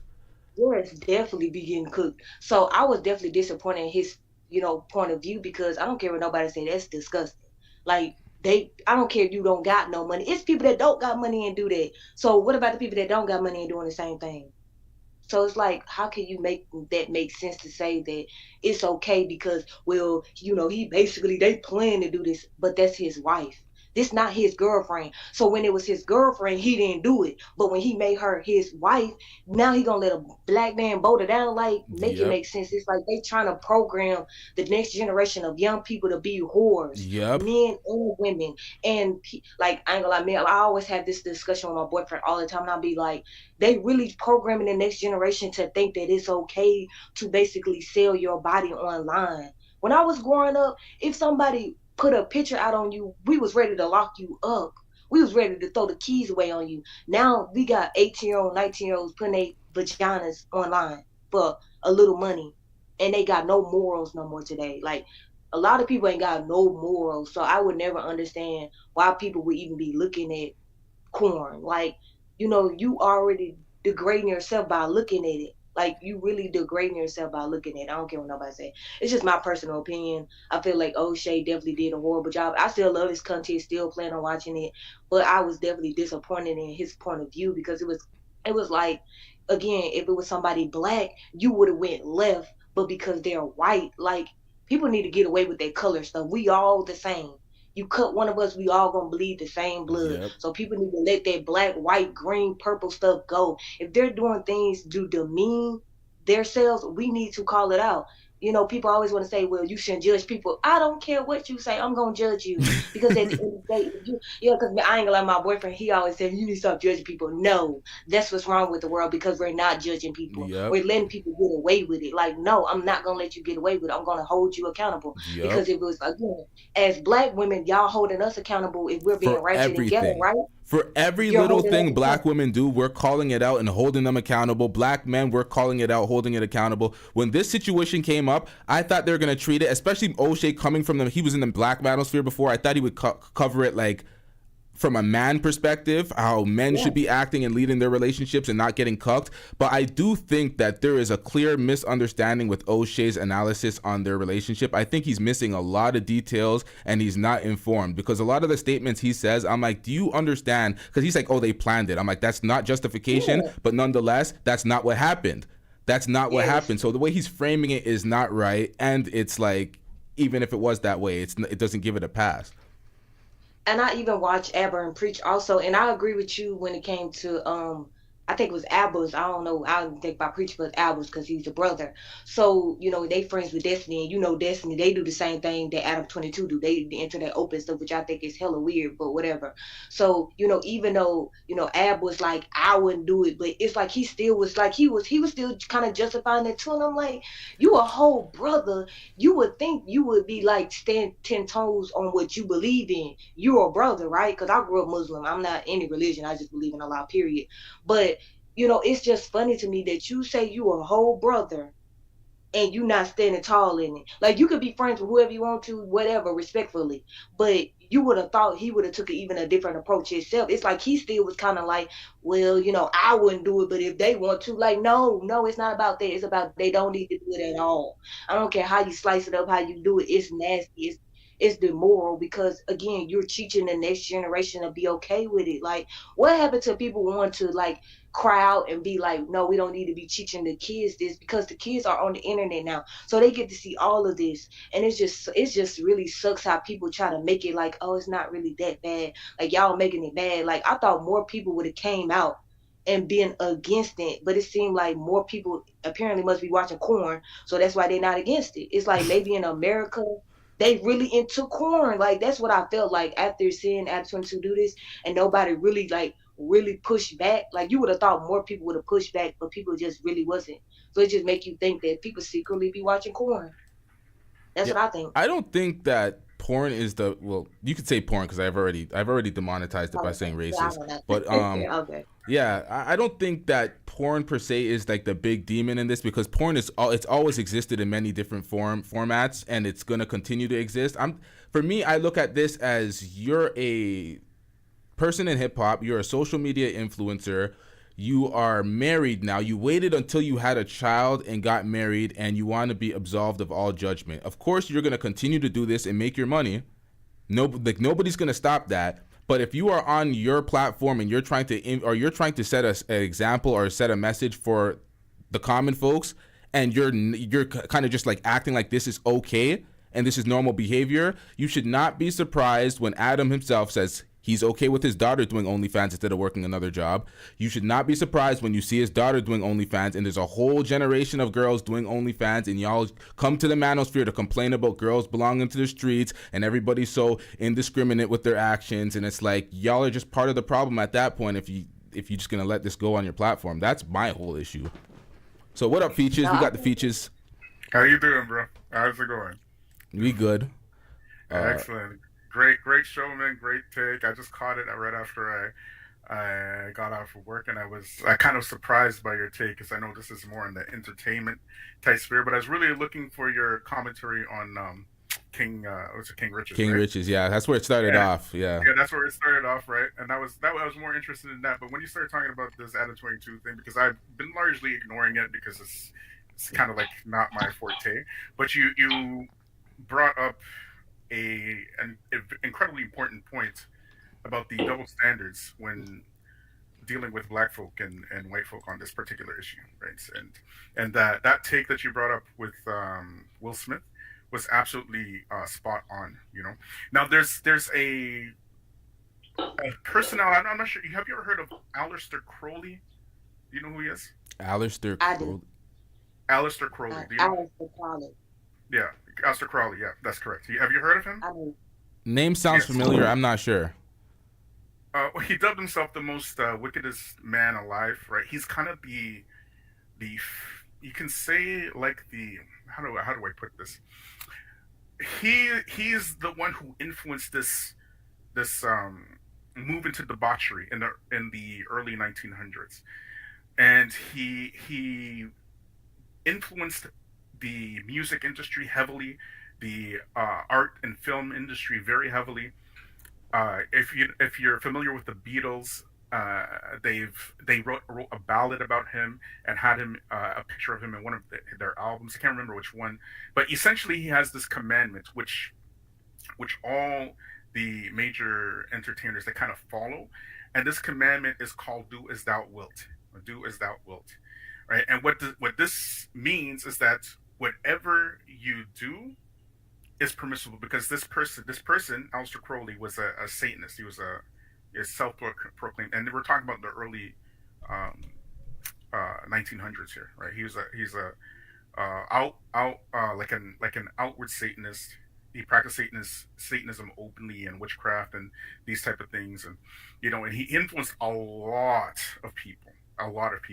So now what you're seeing now is kind of the direction of this infiltration into popular culture, where you find people who have used language as a means to innately insulate themselves from any type of morality. You get me? Right? So now you find these people, right, who are like Adam 22, who are saying now, oh, I'm fine with it because it's work, right?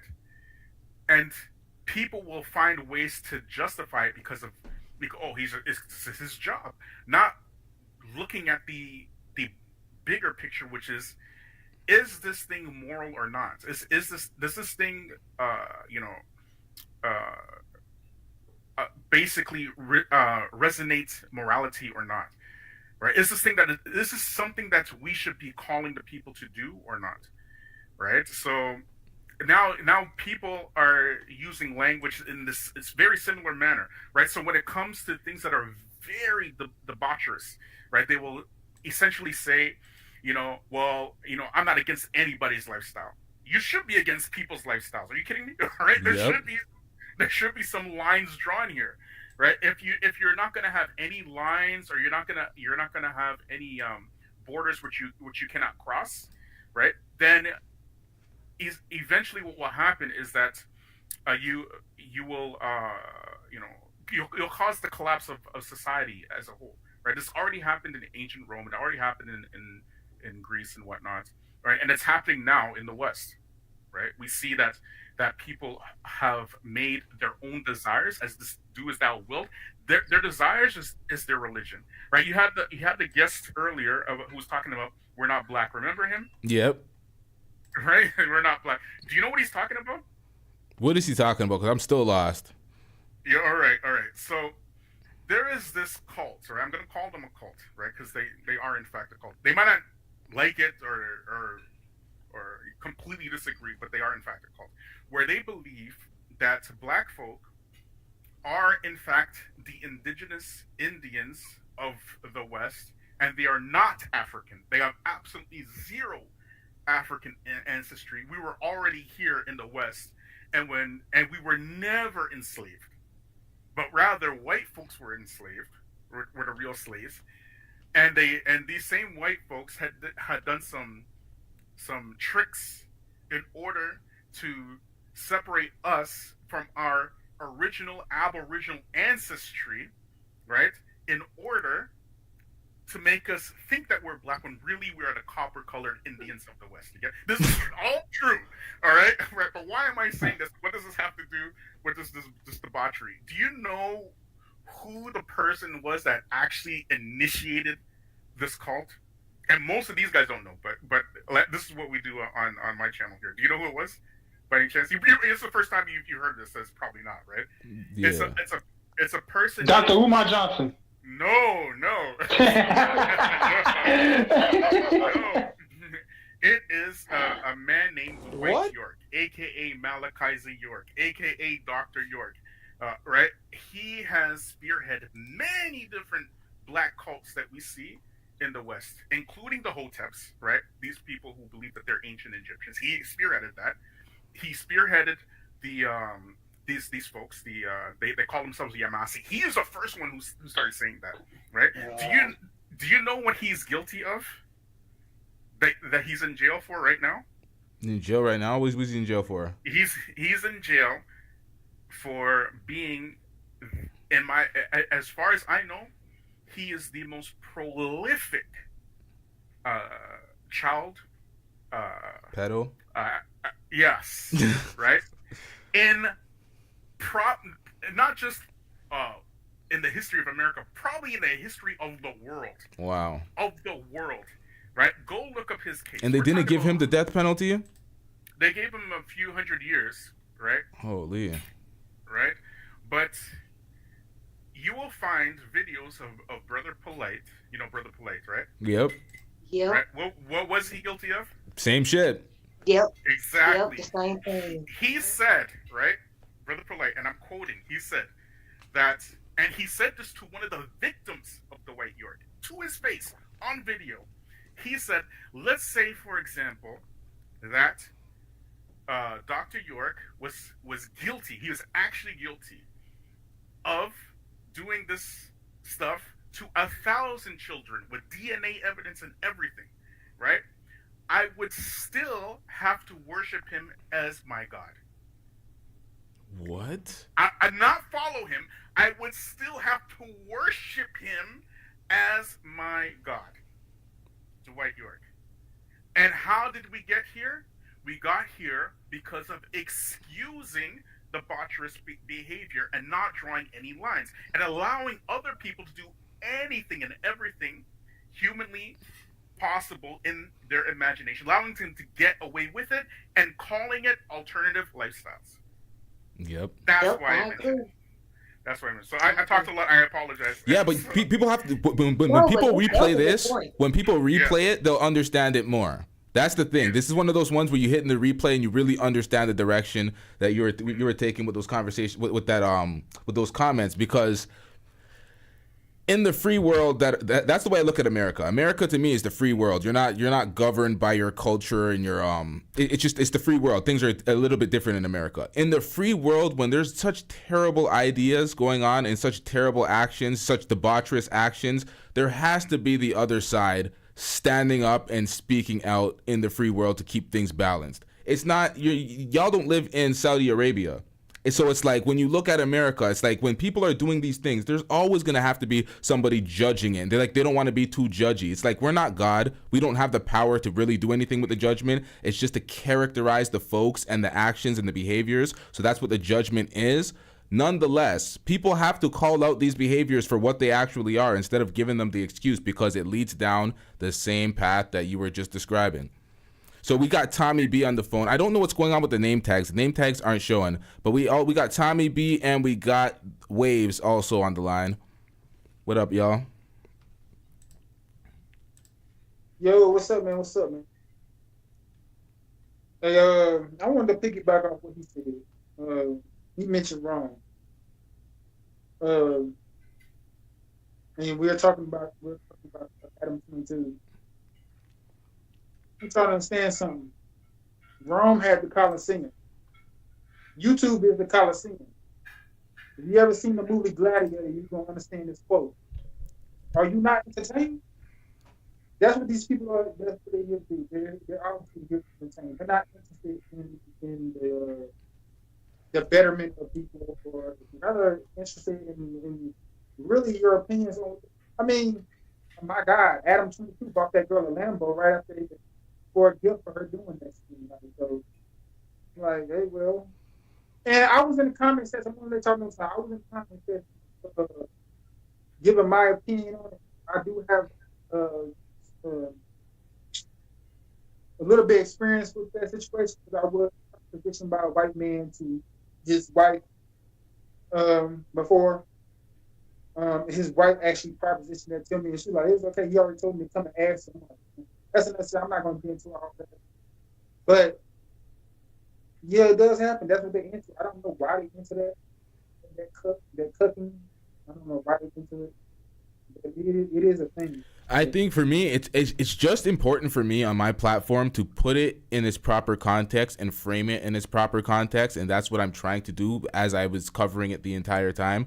The main reason why I'm going against O'Shea's video is because, like, I fuck with O'Shea, but O'Shea's video is he's framing it so incorrectly, and I don't think that, like, I think it's one of his worst takes. That's why it made the list.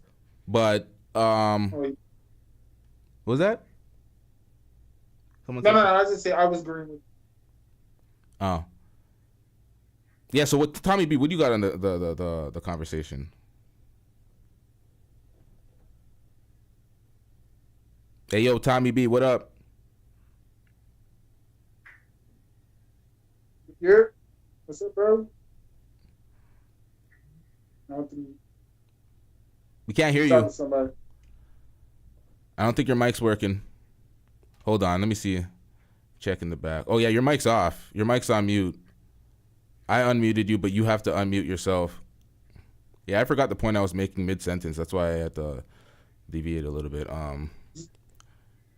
You saying O'Shea's take on it was like, yeah, his take was it brought race into it, and it was just leaving Adam 22 completely unaccountable for his actions, and it was reframing it to act like he was cool with it. And that's what Adam 22 is doing. He's doing this cleanup PR job where he's trying to make it seem like he's cool with this and he's benefiting financially, but the truth is his wife is benefiting financially. They don't keep their money together. They do the 50-50 shit. She won off of this, and she's opening the relationship into points where it's making him more uncomfortable because he was never cool with this to begin with. He got finessed out of his position, and that's why I have an issue with this video, because normally if this was a black man that got finessed out of his position, I'm pretty sure O'Shea, because he's not really into the white topics, he's more into the black topics, I'm sure O'Shea would have followed up, got more insight to the situation, seen how the proper chronology was in when it comes to the event of him being okay with it all of a sudden after being not okay with it, and telling his true feelings to Lena on air, basically getting his boundaries beaten down. O'Shea would have covered this from a perspective of a man staying strong on your standards and your boundaries, especially as black men in leadership roles, but he let the white man get away with it. And I'm trying to think about the agenda here. Is it because he's on that, you know, they can just get away with everything type shit, or like, I don't get it. It's like you don't want to hold them accountable to the same lens, or is it you just don't care about them, so you're leading them astray purposely? CJ OJ said, how is Adam finessed? Adam, hold on, what? Well, LTTV, if you look at Boyce Watkins, right? He was ripped for less, much less. And the point that you made with Jada Pinkett and Will Smith, they've had an open relationship for years. They've never said no for years, right? But nobody said, "Oh, it's just their way of life. They got the money. They're doing X, Y, and Z." Nobody said that. Mm-hmm. But again, it's something as black folk that we're actually, if we're seeing online this type of awakening that's happening, right? And this point that you brought up is so relevant. I know O'Shea is going to watch this, and he's more likely than not going to respond to it. I hope he does, right? And, but you brought up an excellent point, and I want to commend you on that. That was a great point, right? So, but I'd like to thank you again for letting me ramble on again on your channel. No, it's always much appreciated insight from you. So shout out to the features. Mods, if y'all want to share the features channel in the link. Thank you so much. Salute to you, sir, and have a great rest of your show. Hope you make a lot of money tonight. Shout out to you. Okay, bye. Yeah, share his channel in the comments or in the chat. That's what I meant to say. I'm struggling out here. What's going on? Yeah, see, you was right though. He would have been like, if you right though. If it was a black man that was in this situation, he would have been like, see, this is why black people don't make no money. He would have went on a whole rant about this is why we don't do nothing. We don't make fail. I'm like, but you don't go this hard on white people. Like, see, we should be doing what they do. Yeah, right. We should be doing this at this point. It's like they could do the most substandard trash act, and we can just be like, yeah, we should be doing this. Like, that is some black inferiority complex. I don't like seeing that at all. I do not like seeing we should emulate the white people's movements. Everything that they do is so great, when it's not even about that. It's not about black and white in this conversation, but it got made that. So I'm like, that's what people do. And that's what irritates me. It's like, oh, it's just the white thing. It's like, okay, so white people can be looked at as so great, the head of the culture. Black people, we're basically, we're a topic to be grifted on now. We shit on us, we make money. You shit on the black folks, you make money. You tell them how deplorable and how substandard the black folks are, you make money. You tell them how great white people are, but then you ignore all the deplorable acts and say, oh, it's just the white shit. So white people are free to be unaccountable and do whatever they want, as deplorable as it is, and it will never reflect the behavior of the collective group. But as soon as we do it, we get chastised and cooked, and it's, oh, we're holding each other accountable. It's some bullshit. That's the way I look at it. It's some bullshit. It's because we basically don't look out for each other. Like last year with the Kyrie and Kanye situation. You know, with the J word, with that community. You see how quick they checked them and put them back in their place? But the first time we try to check our own community, we, like you just said, we basically get shit on. Who you talking to? You just hating because I'm getting to the bag. Okay, so you got no morals to get to the bag. So that's what you telling me? I got to not have no morals to get to the bag? So that's why it always seems like with our community, we don't mind going on, getting down there and being in the gutter. And then the first time we try to say something like, hey, maybe we should go on the educational route. Maybe we should, not think about going into sports. Maybe we need to focus on building our own community up. Then we looked up on like, oh, you a hater.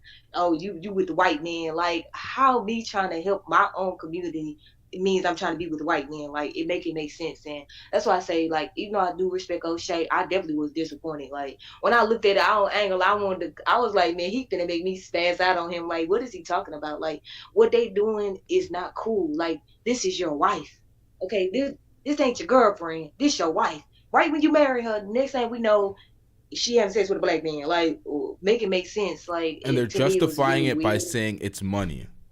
But that's the thing that gets, because I'm like, we went at a whole collective of people in the black manosphere and in the manosphere space for propelling Pearl and calling them sellouts because they don't give a shit that they're disparaging their own race for financial gain.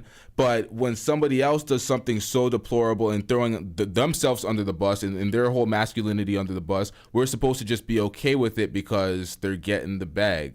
I'm like, I don't get that. So black men aren't men for standing up for, basically, hold on, let me frame this the best way. I'm struggling, but I'm gonna get it together. Black men are not men, and they do not stand up for their masculinity because they let white people disrespect us on public spaces. That was the message. But white men can still be men, although they're being publicly disrespected, shitted on, and their wife is being dug out by some random nigga and various others on the way. Their masculinity could be in such question, but it does not matter as long as they're getting the money. So at that point, all the sellouts that were getting the money, we should have just celebrated them. We should have been celebrating the Anton Daniels of the world and the rest of the sellouts that didn't stand on their masculinity and stand on principle for their race. We should be celebrating them because they're getting the bag, right? By that point, I don't know. We got Brother Jumbie on the line. I don't know no black man. Go ahead. Oh, my bad. There's a delay with you, Waves. What do you guys say? Can y'all hear me? Yeah, we can hear you. Okay. What I was saying was, I don't know no black man that would do like, hey, you want to come dig out my wife, white man? I don't know no black man that would do that. I'm not trying to be racist, y'all. I'm just saying, I just never met another brother that would be down with a man digging out the woman. I don't know. Okay, I got to respond to something in the chat. CJOJ says, the problem is you make everything about masculinity. That's the wrong critique. That is not my point. The point is they speak about black masculinity all the time in the manosphere, the black manosphere. That is the point. But whenever it's somebody that's not black, their masculinity and it doesn't get thrown into question. It's, oh, they're getting the money. That is the point. It's like it's two different arguments for two different people. When it's white folks, they get all the passes in the world, and when they do something, it's the white people thing. And it's like, how is that the white people thing? Like, I don't get that. It doesn't make any sense.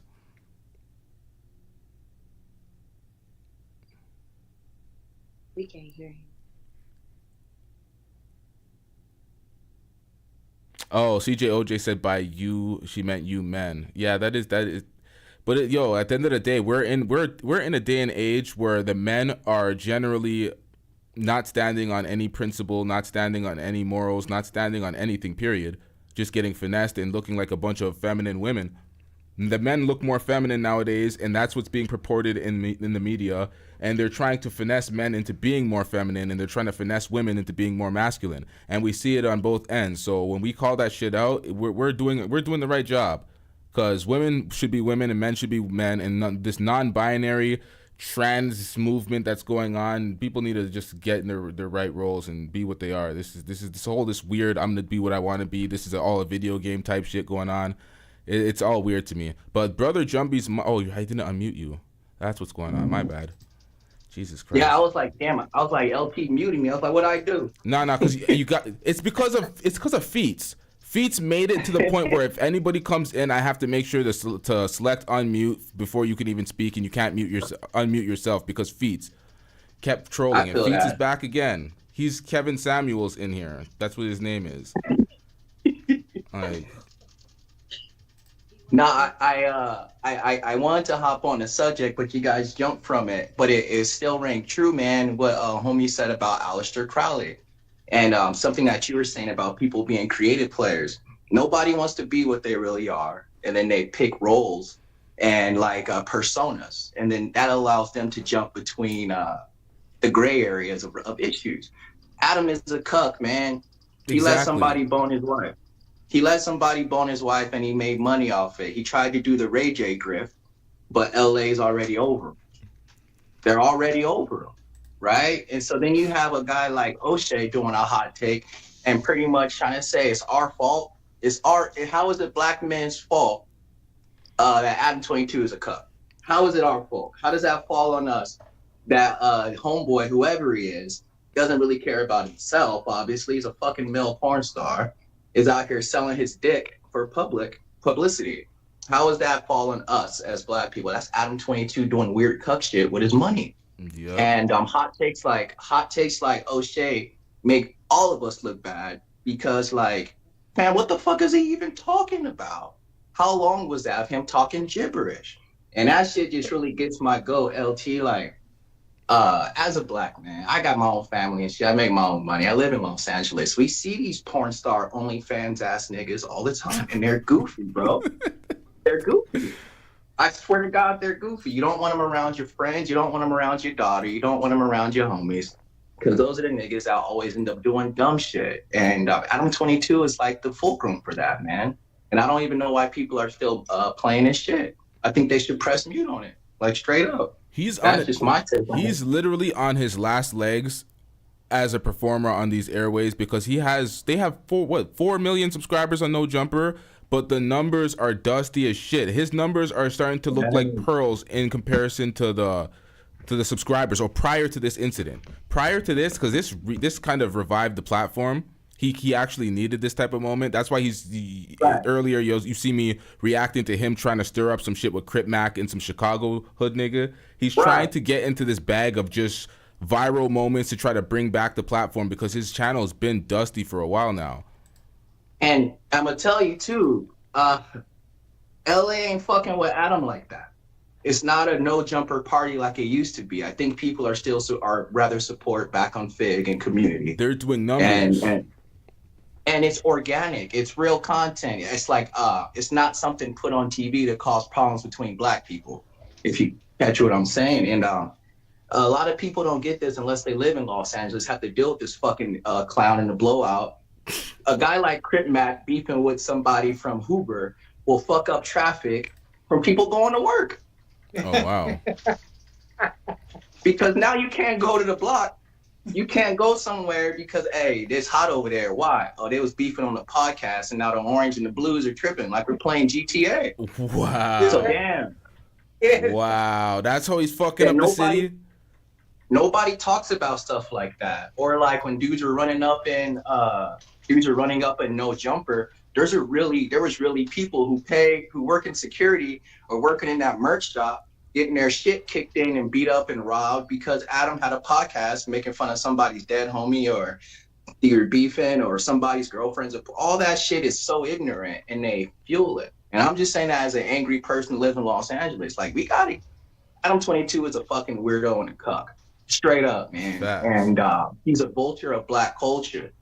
And not to hop off tangents. Whoever the fuck said you ain't black and they try to hit you with that 1980 Hotep Aboriginal shit, LT, you should slap them, man. For real, fam. Listen, my mom is Cameroonian, but she was raised in Mississippi, right? In the 60s and 70s. My dad's from Guyana in the West Indies, South America. That's like them telling me I ain't black. Like, bro, we black. That's some weird shit that black people gotta get off their mind. I don't understand people really try to get away from the label of being black or being African so hard. It's like, what is the self-hate in that regard? I don't understand it. It's like, you're sub-Saharan African, you're black. What is the issue with it? It's because niggas want to be creative players. Well, yeah, I wanted to, but before he got off, I wanted to respond because I am black and Native American, so it's interesting that he brought up that. But I'm never going to downplay black because first of all, if you was to ask me about Native American culture, I couldn't tell you nothing about it. because I grew up black. I grew up in the hood, so I would be fronting if I was saying, "Yeah, man, I'm a boast up my Native American side because I'm that, but I didn't grow up there. I got, you know what I'm saying? Like I can only relate to what I grew up as and also what I'm as. I'm black, so I couldn't tell you nothing about it. I wanted to touch on that before he jumped off, but he jumped off too quick. Oh, because you're both, right? So you wanted to elaborate? Yeah. He was talking about Dr. Umar. Dr. Umar jumped. Dr. Umar was talking about yes, black people in general are the first human beings on. That's what Dr. Umar was alluding to, and people like him are alluding to. Black people are the original people. That's what it is. I mean, it's facts. The first human being was found in Africa. That's facts. Yeah. Yes. Even when it comes to like DNA, like when every woman needs to thank a black woman for their life. Henrietta Lacks, when it talks to DNA and how they saved a bunch of women's lives during the 50s, 60s, but they don't talk about that. They'll never talk about that. The cell they use all the time to save lives for women is a black woman's, Henrietta Lacks. Or things like the Tuskegee experiments. Shit like that they don't talk about, but they'll tell you some shit like you're from some ancient Mesopotamian tribe that was here before Indians. But let me ask y'all both this. Let me do in LT this. There was a point, somebody made a point, it was on somebody's video, but I'm not going to figure out who said it. What do you think about, yes, we know about the culture vote, yes. What do you think about when they try to identify with the culture that they try to identify the horrible side of our culture? I can't really hear the question. Yeah. Okay. Like they try to identify when they try to identify with our culture, you know, the culture vote, they want to identify with the bad parts of it. You know what I'm saying? Like the gang banging, the drug dealing, stuff like that. So wait, what's like sorry, I'm still, I didn't understand. There's a lot of cutting in and out, and I was setting up something. So you're saying the question is, what do we think of them trying to identify with the bad parts of the culture? Right. So even the sheet touched on. Yeah, I think it's a grift. They're trying to get into the part that they think is profitable, and they sell you the problem. That is common in entertainment. They just sell you all the problems. So they'll lean into the worst parts and sell it to us, and we buy it back and we support it foolishly. But it comes down to the folks supporting it or not. So we can complain about people being culture vultures all day, but if you support it, then you're part of the problem and you got to live with the results type shit. Yeah, I totally agree. Like, in our culture, we never, because again, we all know the black man was the first ever. It wasn't no 25 different colors until we started venturing off, going to different continents, eating different food. That's why we all different colors. If people didn't recognize that, you know, I don't know why people play dumb. But I think that's one of the biggest reasons why our community is where it's at, because they don't want us to recognize that it is. Everybody wants to be us. When it all boils down, no matter where you go in the world, people truly want to be us. So they always have to paint, especially in the Western world, they always paint us in a different light, a negative light to everybody around the world. Like every time you see us, the first thing you think of, you know, if you was to go outside America and go to other countries, people look down on us because when they see us, they see Megan Thee Stallion. They see Carly B's. They see our men cross-dressing. Like, if you really honestly think about us in the Western world, that's what they portray us as. They don't portray us as, you know, the working people, taking care of their kids, being a community, loving each other. They never promote us in a great light. They always promote us as hoes and men that ain't masculine men. You know, that's what they push in our culture. And it's so horrible because that's what we get recognized as. Like, if you try to do the opposite of that, you get shitted on. Right. You're not real enough. You know, you're not cool enough. So, yeah, right. I agree. All right, we got Duke the Don in the building. Shout out to Duke. Can y'all hear me? Oh, shout out, Duke. I love your channel. Oh my God, it's crazy. Thank you so much. I appreciate it. What's good, LT? I saw the conversation and I'm like, let me just go ahead and chime in, show some support. So don't mind me. I'm just listening. You guys got some valid points and whatnot, and yeah, I agree on most of it. I think Adam's a cuck, but I'm not the one to chime in on because typically I don't really care because you already know Adam's always been on that weird shit, right? Yep. So I'm surprised that people are surprised that he's letting his wife use this. I'm like, why are we surprised about this? This is. I mean, I guess we can cover it for clout. That's why I didn't want to do this it. is the thing. Like, I gotta get everybody to understand my perspective on this. I do social commentary, so I cover these things and I frame it in the best or the most objective way I can see it. So I'm doing this, and I brought this to be a topic because I heard O'Shea's perspective on it, and I'm like, the framing was just O'Shea got a perspective. What was his perspective? Yeah, it was what we were reacting to it before. I'm like, the framing was so inaccurate. And I'm like, he was going off of something that Abba said. And I'm like, the framing was so inaccurate. So I needed to correct it so we can get the proper framing and we could stop making excuses for the dude and act like, oh, it's the white people shit. It's like, no, he's going to continue moving on with his life. He's going to continue doing the porn shit. None of this judgment's actually going to mean anything, but we got to keep it in the right context and frame it the right way. And I think the media is doing a disingenuous job to save face for this guy. Well, the thing is that the right context would be because, like, here's where they need to phrase it, right? Because Adam, listen, if he was just doing his the skateboard shit that he used to do before, the BMX, whatever the fuck, because I think he was doing something like, something along those lines. If he was sticking to that, interviewing people along that lines, rock and roll, whatever the fuck, then yeah, him coming out with this, letting other people bang out his girl, it don't matter. But the thing is, he did make a killing in using black folks, right? Using hip hop, a lot of rappers. So he used this industry, and I don't think a lot of these red pill people and some of these guys like to court black folks for all these different things, but they don't understand black folks. We don't like that homosexual shit. A lot of them, it's just not part of the culture. That's why I'm like, I keep saying, stop comparing yourself to these white folks who are doing this red pill nonsense, because y'all, some of the stuff they'll be okay with, you're not. And Adam 22 built up a platform where he was catering to black people, similar to Pearl, for a very long time. So he has to, at some point, expect, look, you're catering to black folks, and then you won't let somebody else bang out your wife. Even a dude that banged your wife won't let it happen to him. So, bro, you gotta take this L. But that's the only criticism that I would give to him is like, bro, you have to take this heat. You spent time in the black community. You should have known we ain't about that shit. So if you already knew the rules, it's like you signed up for this reaction and then you're gonna push back and expect it to be something different. It's like you integrated fully into hip hop world. In the hip hop world, they don't play that cuck shit. They're gonna call it out, especially and you said the homo shit too. The I already said homo. I'm trying to say things safe all the time, but I'm like, the gay shit. The culture is not the zesty shit. I might forget my own god. Yeah, the zesty shit, man. Like the culture ain't too friendly to that, and we see Adam going into that direction as well. So that is also something else. You guys, I'm gonna turn off my camera just a little bit because I'm rolling something. But like, yeah, you can go ahead. I'm still here.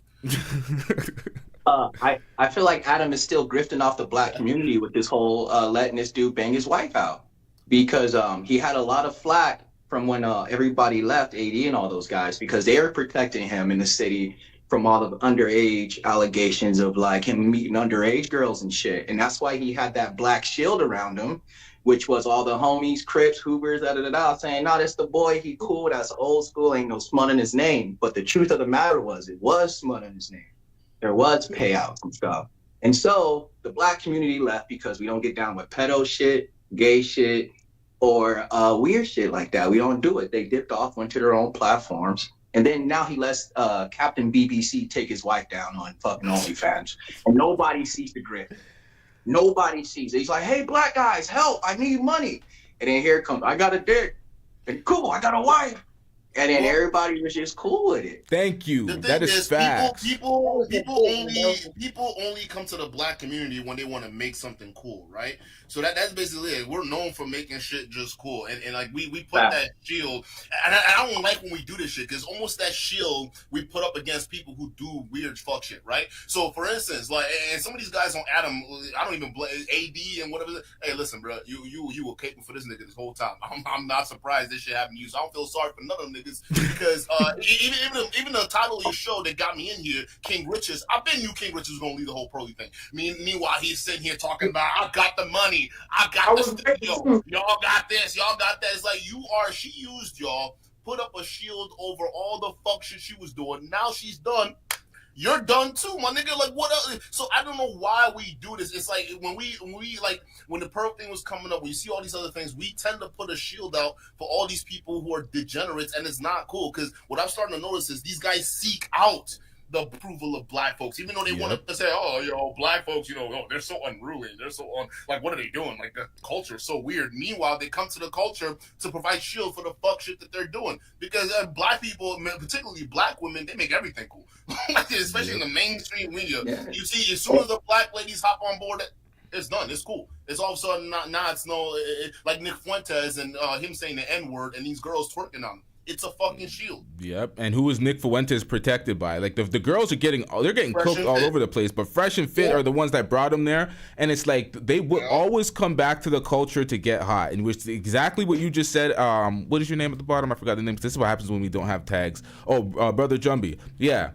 This is what happens. They always come back to the black community to get hot culturally. Adam dumped his whole team, went cold for a while, thought he can do the whole Destiny panels with other folks. It did not work out for Adam like it worked out for Destiny and other folks. That he tried to get into like deeper thoughts and more conservative thoughts, did not work out for him. Came right back to the blacks. That's why he let the guy from Black fuck his wife pretty much. And it's now they always need to be trending in our culture. When it comes to King Richez and Pearl finessed all those Africans. And now King Richez is coming out. King Richez is coming out saying he left. Listen, I've been told y'all that. I said, listen, everybody, we not wrong over here. We are not wrong with, because this shit was so clear to see. If you got hindsight, or at least the gift of 2020, you can see this shit from coming. All right, dude, go ahead. Understand this though. King Richez has the video now saying that he left Pearl. You covered this the way I covered this. We know he said he left over a month ago. We know that's cap. You didn't leave Pearl. Pearl's coming back to America. If Pearl was staying in the UK, you would continue to work with Pearl. It's not about your creative differences and all the bullshit you're selling us. Nobody's buying that. And you know what's so sad? Well, the criticism he used was the exact same criticism. A lot of these so-called black sellouts, especially I'm talking about the guys that really took Pearl's side, the Antons of the world, right? So a lot of that's the same excuse that he was using, right? And then all of a sudden, now that she's gone, it's the money train that's gone, buddy. She don't need you no more, all right? And these things, these are the same guys that say black men can't build. Y'all should have taken that deal. I was on a slave contract. Y'all got it all wrong, right? See, y'all that are complaining, the reason why y'all complaining is because y'all can't build for yourselves. Now what? Nigga got nothing. And I watched the video where he was like, oh, well, I doubled my subscriber count. And I'm like, nigga, you double your subscriber count. LTTV, he's doing the same numbers as you view-wise. So if anything, you got the bigger channel than him with 70,000 subscribers. So what the fuck did Pearl do? It seemed like he had something before she got there and ruined his whole thing. Yes, so now that's his name is forever going to be tainted with Pearl. Like now you ain't got no studio because the studio gone. You can't come to an apartment. She moved to America unless you got yourself a Vita. So you can't do nothing. You're stuck over there. Now all that shit you were talking about, the studio, about your editing, that's gone now. Now where all them supporters at? Where all them people going to be at? See, so I'm talking about, a lot of these people do not think it's better to be out on your own most of the time than to reach down and ask for help for people who are just going to use you. That's and it's fact. typically a lot of these social media people, and you don't get that. I don't feel no sympathy. Fuck you, nigga. I hope you watching. hey, I called this. Go. It's fact.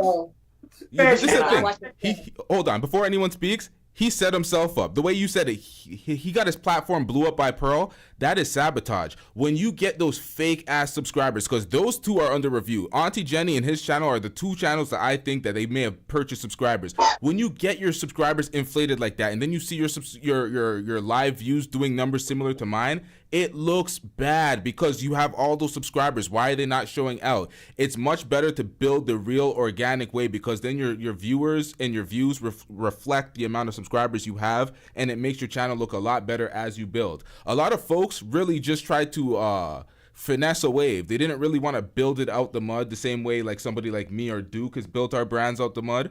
They're really trying to finesse waves. That's why I look at Duke's brand and I'm like, yo, I respect the brand. Not just because we're cool, but just from an outsider looking in, I can respect the brand because you built it organically off the strength of yourself. Facts. And throughout the whole time, people were like, oh, you know, because I remember a long time ago, people were trying to say, we did one collab with Anton when he just popped up on the screen randomly, right? I don't know.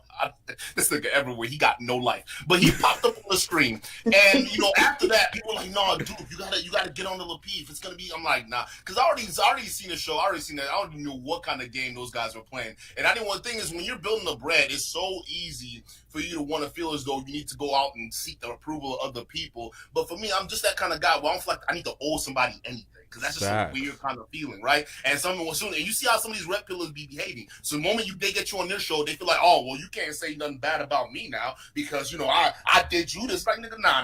If you want some fuck shit, we're going to have to call that out. Fact. So, fuck, I'm liable for honestly, that Duke, shit. I would be pissed. Sorry for cutting you off. I would be pissed off at you. I'll be checking you in the Discord or something if I was going out sad as fuck and I was doing some dusty behavior and there was folks calling me out, but you were just quiet and not calling me out or not holding me accountable. Like, what the fuck? I thought we were cool, man. What the hell is this? I would look at it sideways.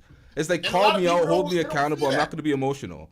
They think that you calling someone out, that shit talking, or it's like, no. Listen, first of all, that's not it. If you were doing that, I would want you to do better. And you notice, like, it's like I'm digging in your personal life and doing. It's like I'm taking the things that you're saying, taking the things that you said before, and then comparing them to and saying something they right, and then presenting that to whoever's listening, right? Whether it be my audience or some of the guys who end up watching it at the end of the day, right? It's to correct your behavior, because at the end of the day, what a lot of people don't realize is there are people who listen to you, whether they're small or dumb. There are people who listen to you, and eventually they start to develop this weird parasocial relationship to you, to the point where they start thinking, okay, if you're going to be saying facts, we're going to listen to you as facts. But that means that you have a responsibility as that content creator to make sure you're doing your best. But if you're like some of these other red pill guys, and I saw this shit early on, where they want to cover for each other, you can't talk shit about anybody else, even these top manosphere dude, right? Because like, listen, I fuck with O'Shea, I respect O'Shea, right? Yeah. But one of the main things that I criticize O'Shea about, and a lot of people, you know, that's just out there, is the fact that he doesn't hold guys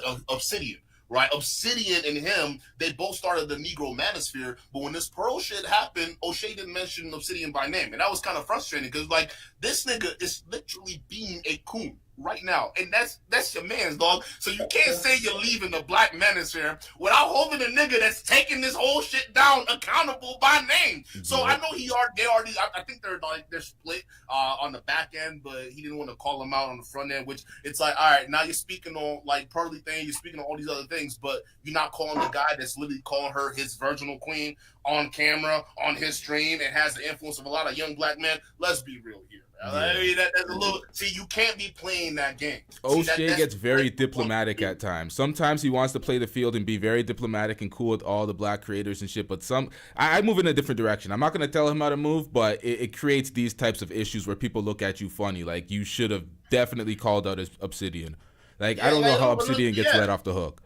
He shouldn't. And the guy's such a fucking clown, which doesn't make any sense to me, bro. He's a clown. He hasn't grown. Like, listen, O'Shea, you have way more of a stronger base than this clown. Like, you have the sauce, whatever the fuck that is, right? You don't need this guy. He's been sucking off of Kevin Samuel's titties, hoping he'll shout out one of his books for the longest time, and he still hasn't grown off of that. It tells you this nigga has no potential out of the years and the books he's been selling. He has got no future on his platform, and he's out here trying to drag everybody down. He was the first one out here talking about Pearl should be the leader of the Black Manosphere. That was my main criticism of this dumbass. I'm like, how did we get to the point in the Black Manosphere that's supposed to help black people about black struggles and black relationships between black men and black women? All of a sudden, you want a white woman who's 26 years old, no fucking experience whatsoever, to go ahead and lead a bunch of black men, and you're promoting that? What kind of, I'm sorry, what kind of leadership is this am I hearing? You see what I'm saying? So it's like, if I was someone who started the Negro Manosphere with this clown, I'd be like, hey, I don't know what his own, I don't know what kind of hey, cut me out that shit. Exactly. You see what I'm saying? Yep. Other than that, I respect O'Shea for what he does in Uganda. He's basically doing the dream where he's going out and building other economies in different countries. And I tell young black men, I'm like, listen, America, it's almost like, how it used to be the Wild West is no longer that anymore, right? You need a new gold rush. So do what China's doing. Do what Russia's doing. Some of these other countries, right? They're going into African nations because there's still a lot of untapped wealth and untapped potential in there. I mean, that country is literally wealth for a lot of these European countries anyway. So it's time for you, if you're feeling stuck, at least get something where you can maybe a work from home job or something you can do comfortably here in America, and then start figuring out what to do in other places, right? Because your money will go far. Because in Nigeria, $1 is literally the equivalent to 700 naira. See how far your money can go, right? So so he's doing it right. So I respect that. But all the other, colluding for your fans and all. All right, let me get to the super chat real quick. Shout out to the Gray Pill Podcast with the $2 super chat. He says, salute to Angela Knight in the chat. Welcome. Oh, shout out to Angela Knight. She's in the chat. Shout out to you, Gray Pill, with the $2 super chat. What's good, Angela? Yeah, I've not been paying too much attention to the chat. There's a lot to handle here, but yeah. Oh, I definitely wanted to say, Duke, I always tune into your live streams because when I be at work, normally that's when your live streams be coming on, and man, I be having the time of my life. Like, you always be so accurate. Like, you always be so accurate. Like, I have to say, I'm actually glad I even got on here because now I even get to meet one of my favorite streamers that's always giving us great information. Like, your breakdowns be epic. I appreciate that. Thank you so much. Yeah, I want to throw some love out to LT and Duke. I actually found your guys' channel when I was doing a research project for my job because we were going to be making fun of Pearl. And something Duke said was hilarious, man. And that's the first thing I saw. I didn't know what the black manosphere was. I'm 37 years old, man. To me, being black isn't a fucking YouTube channel. It's what's on my skin. So when I heard about this fucking manosphere, I was like, let's see what these brothers talking about. And the first thing that popped up was Pearl. Oh, I said, what type of Twilight shit is this? Hold on. The comment section, they've been saying that you are a Mike TV lover. Someone else said that you were over on an Anton Daniels panel. It's okay. I'm gonna be 1,000 with you guys. As you can look at my YouTube, I'm not a YouTube guy at all. I don't have a YouTube channel. I actually got in here from entertainment.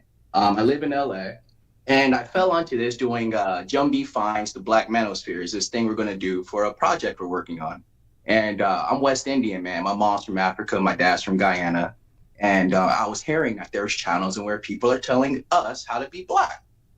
And so I was like, okay, let me hop on and give my little color commentary. I do fight commentary out here in Los Angeles. I found Mike TV's channel and I liked him because he was calling fools out until I realized that there was more than just what I fell into, the wormhole. Do I fuck with Mike TV? I think he's funny. I think his channel's hilarious. Am I a stan? Man, there's some shit I can't get down with because my parents are West Indian, so I can't do the whole tether baby argument. You can't just call black people out their names like that. I can't do that shit unless somebody's cooning. Anton Daniels I don't fuck with. I actually went on his channel, the Fight Club, to ask him a question about Pearl. And the question I legitimately asked was, how can you cape for somebody who's obviously racist, who obviously has a disdain towards black people and the treatment of them, going back from her TED Talks with Sowell, all that shit. And then he said, that's my motherfucking friend. And I looked at him like, well, damn, that's the truth. I don't got nothing else to say to a nigga who says a racist is his friend. My family... Huh? No, well, that's the thing. And that Anton thing, everybody... First of all, Anton wants to play like he's like me, a black conservative, a black Republican. I am a Republican. I'm a black Republican. But first, I'm black first. Yeah. He tries to crap. He plays up racist tones that don't need to be played up. Like, right. That's not Republican. That's just you being an a-hole, bro. That's what that is. Okay, you know what he's doing. It's triggering to people, trying to trigger folks. He even said it. I want to trigger y'all. Yeah, that's his whole thing. His whole thing is to demean black women, shit on black culture. He's trying to do the same thing, the same type of conservative alt-right grift that Pearl is doing. he's trying to do, but it looks way worse coming from Anton because Anton had the support of the community. He's leading a bunch of black men on their platforms. He's put on a bunch of black men, and then he's just leading them astray with selling out for folks like Pearl. Yeah. And he's just he is one of the biggest coons on the platform because all he ever does is focus on the negative issues in the black community and try to call it out. Then now he's trying to do this whole drift where he's trying to shit on marriage and trying to sell people this whole he's trying to sell people this despair, this the whole clan living, right? You know, and I don't mean like Ku Klux Klan. I don't know if they're doing that on the side. I know Myron is, but I know for a fact they're doing that whole Andrew Tate thing where it's not no longer one man, one woman anymore. It's a harem of women, right? Multiple women, or having this, community style living. And I hope y'all notice the switch. I'm gonna say this last thing. I gotta go off to a meeting here, but I hope y'all notice the switch and how big of a massive grifter these rep people are, right? Because they come in using the conservative movement, the whole traditional thing, right? And they use that to beat a bunch of women on the head, talking about you're not this traditional thing, and you're not getting married young, you guys are choosing careers, all these criticisms they want to levy against women during the new era that we're living in, right? So now all of a sudden these same men who can't even provide or even get one girlfriend, let alone providing for a wife, now all of a sudden they're switching to the harem style, the multiple types of women, right? And I hope y'all notice that switch, because this is what I've been telling y'all about the red pill, right? The red pill isn't about men trying to find wives or one man, one woman, try to traditionalism bullshit. Nah, it's none of that. The red pill is for guys who weren't successful with even not one woman. All right, maybe they were with one woman and she broke their hearts and whatnot, but they're not trying to go in and try to find another wife. The whole key with the red pill is to live the exact same kind of lifestyle some of these free-spirited or OnlyFans women are living, right? The whole hot girl summer. A lot of these dudes want that. That's what it is. I think there's just some kind of jealousy between them and how a lot of these modern women are living, and they criticize that. But it'd be weird if a bunch of dudes go around saying, "Yeah, we want to sleep with warm women, and we want women to, it'd be weird for them going out there. So they have to hide it under the guise of no. We want you to be better. We want you guys to be successful women. That's why we're saying all these things. Then look at what they're saying now. No, we want multiple wives. That whole one man, one woman. Yeah, sure, that's nice. What you're saying right now is absolute facts. And I did a show, 2 days ago? Or 3 days ago, called High Value Men and Boss Bitches Are the Same Person, because the red pill space is just the inverted version of the feminism that they hate. They're the same goddamn people. They're campaigning for the same thing. The feminists campaigning for sexual promiscuity. The red pill campaigning for men to just 50 girls by the time you're 35, and then you start looking for a serious wife, and then you need multiple. All this, it's the same shit repackaged, sold as improvement, but it's just promiscuity. That's all they're trying to push. And they know that they're going to win on that because all these guys are incels. None of these guys got girls. And exactly what Duke said. The guys that had a girlfriend that went left, they're projecting that bitch that they hate on all women, and that's what they come to the red pill space to spend money and hear other people talk shit about those women. They get these OnlyFans girls that they're dying to be with, that they're subscribing to their OnlyFans right after the show, but they're spending $50, $100 super chats to disrespect them and rip them. It's pathetic out there. Let me read this super chat real quick before we let this conversation continue. Hey, real quick, I gotta get going, but I appreciate y'all having me on, man. Thank you. Shout out to you, Duke. Bye, Duke. Thank you so much. Bye, Duke. Bye, guys. I appreciate it. Shout out to you, Duke. Yeah, Duke always comes with a lot of insight. Let's get to the super chat. Shout out to the Gray Pill Podcast with the $5 super chat. Question: What exactly is funny? Agreed. Or I guess he meant about. Or no, he meant agreed. What exactly is funny you agreed with Zesty TV? Please be direct. I feel you're two-stepping a little bit. I think he was talking to That's me. Yeah. I know who he's talking to. I don't two-step, man. The thing I really did agree with Mike TV on was his calling out of the treatment of black women abroad when it comes to these passport bros, how they go to African countries and pretty much pimp out black chicks and bring that shit back like, yo, if you want to go to Uganda, I have 5 girls over there that you can fuck for $5. That's not cool. Passport bro behavior. I travel, man. I take fighters around the world all the time to fight. Brazil, Thailand, Asia, whatever. We fight. Passport bros have fucked up the market so bad that like you go to a place like Thailand, they give us a warning, and it's always black guys. Hey, don't be in Bangkok wilding out. When you go to Brazil, hey, stay in these parts because they're robbing y'all right now.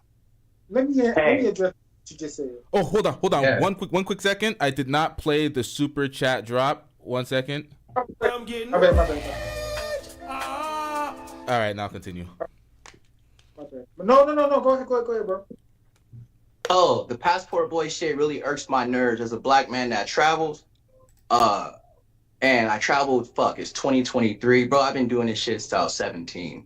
The whole movement fucked the market up, especially post-pandemic. We had to get all these warning and trainings and shit before we went out to different countries because niggas was going over wilding out. Because the cost of everything is cheaper. They can take their shitty 400 and go to somewhere like Brazil and go buy a bunch of escorts and then act like, hey, if you guys come down here with me, you can get the same escorts. These guys go down there and get beat up, robbed, or worse. And then there's travel warnings and issues for people who actually travel for work. I understand traveling, going abroad and doing your thing. That's nobody's business. Mind your fucking business, live your life. But when you fuck the market up for people going to places to work, especially POC, and you claim to be a black person in this black manosphere or black space, supposed to be dropping knowledge, you're doing more damage than good. And so that's one thing I did agree with Mike TV on. I thought the way he attacked that shit was funny. It was creative from a content creator point of view. But when you start talking shit about like people's racist cultures, shit like that, man, especially when they're black and you're supposed to be black, that line gets blurred and it gets weird. I don't like that. You know what I'm saying? I feel like us as black people, it doesn't matter where you're from. Yeah, see the thing. You can be. Sorry, the thing about Mike TV, the reason why content creators don't fuck with them, it's not really related to that. Like, I could get why people don't fuck with that, but the content creators do not fuck with them because he crossed lines and crossed all unspoken things that content creators do not do, like false copyright strikes to try to shut down content creators' channels. He's done that to me. He failed miserably. He's done that to Duke, failed miserably. He's done that to E Black, got ethered and lost. Yo, he got destroyed by E Black. E Black just shoveled him up, and man, he got mopped. It was bad. But it's like he came for certain content creators on some fuck shit that you're not supposed to do. So it's like we don't have any sympathy for him because he crossed guidelines that YouTubers aren't supposed to. You can go anywhere with your rhetoric and cook people and do what you want, but when you're trying to shut down channels in a business and you're doing it on fraudulent copyright strikes, we don't really forgive that as content creators. So that's why we don't fuck with LTTV at all. And I'm not a content creator, LT. I don't have a YouTube channel, man. Everything I do, it gets put out, printed, or production company, shit like that. So this whole new streaming media was actually a project for me to go see what these spaces were, these wormholes, these algorithm holes, they call them. I don't know any of that stuff. So to find out about it in the back end as a panelist, someone who doesn't give a damn about YouTube is crazy. I don't know these unspoken laws. Yeah. And then I don't know. So like I think that was a great pill. I'm seeing now that Mike has a lot of issues with these guys out here. Now my thing is I don't believe in personas anyway. I'm Chris Cully, I'm Jumbie all the fucking time. You can look me up. I ain't got nothing to hide. And so yeah, that's just my perspective on it. I thought he was attacking people with personas, grifters, fakes. I don't mind any of that. I don't mind any of that. I don't even care if content. I don't care who my fans or my audience watches outside of my show. I don't police that. Right. I just say who I don't support, and y'all could support whoever you want to support. It is what it is. But that's why I came to this channel too. I started listening to the talking points and the same thing, and I started realizing there is a big divide between black people in this space. That because like the one guy who hopped on here earlier was trying to say you weren't black. Like, what type of wild, goofy shit was that? That doesn't fly with me on any side of the line. You feel me? We could be arguing right now, LT, tooth and nail, and there's some things I just won't disrespect you on. You know what I'm saying? You're a black man, period, point blank. And I did go on an Anton panel once, not even understanding panels, and I asked him the question about Pearl, and he thought I was there to debate, and I was like, nah, I ain't about to debate with you. I had a question, man. I'm doing something.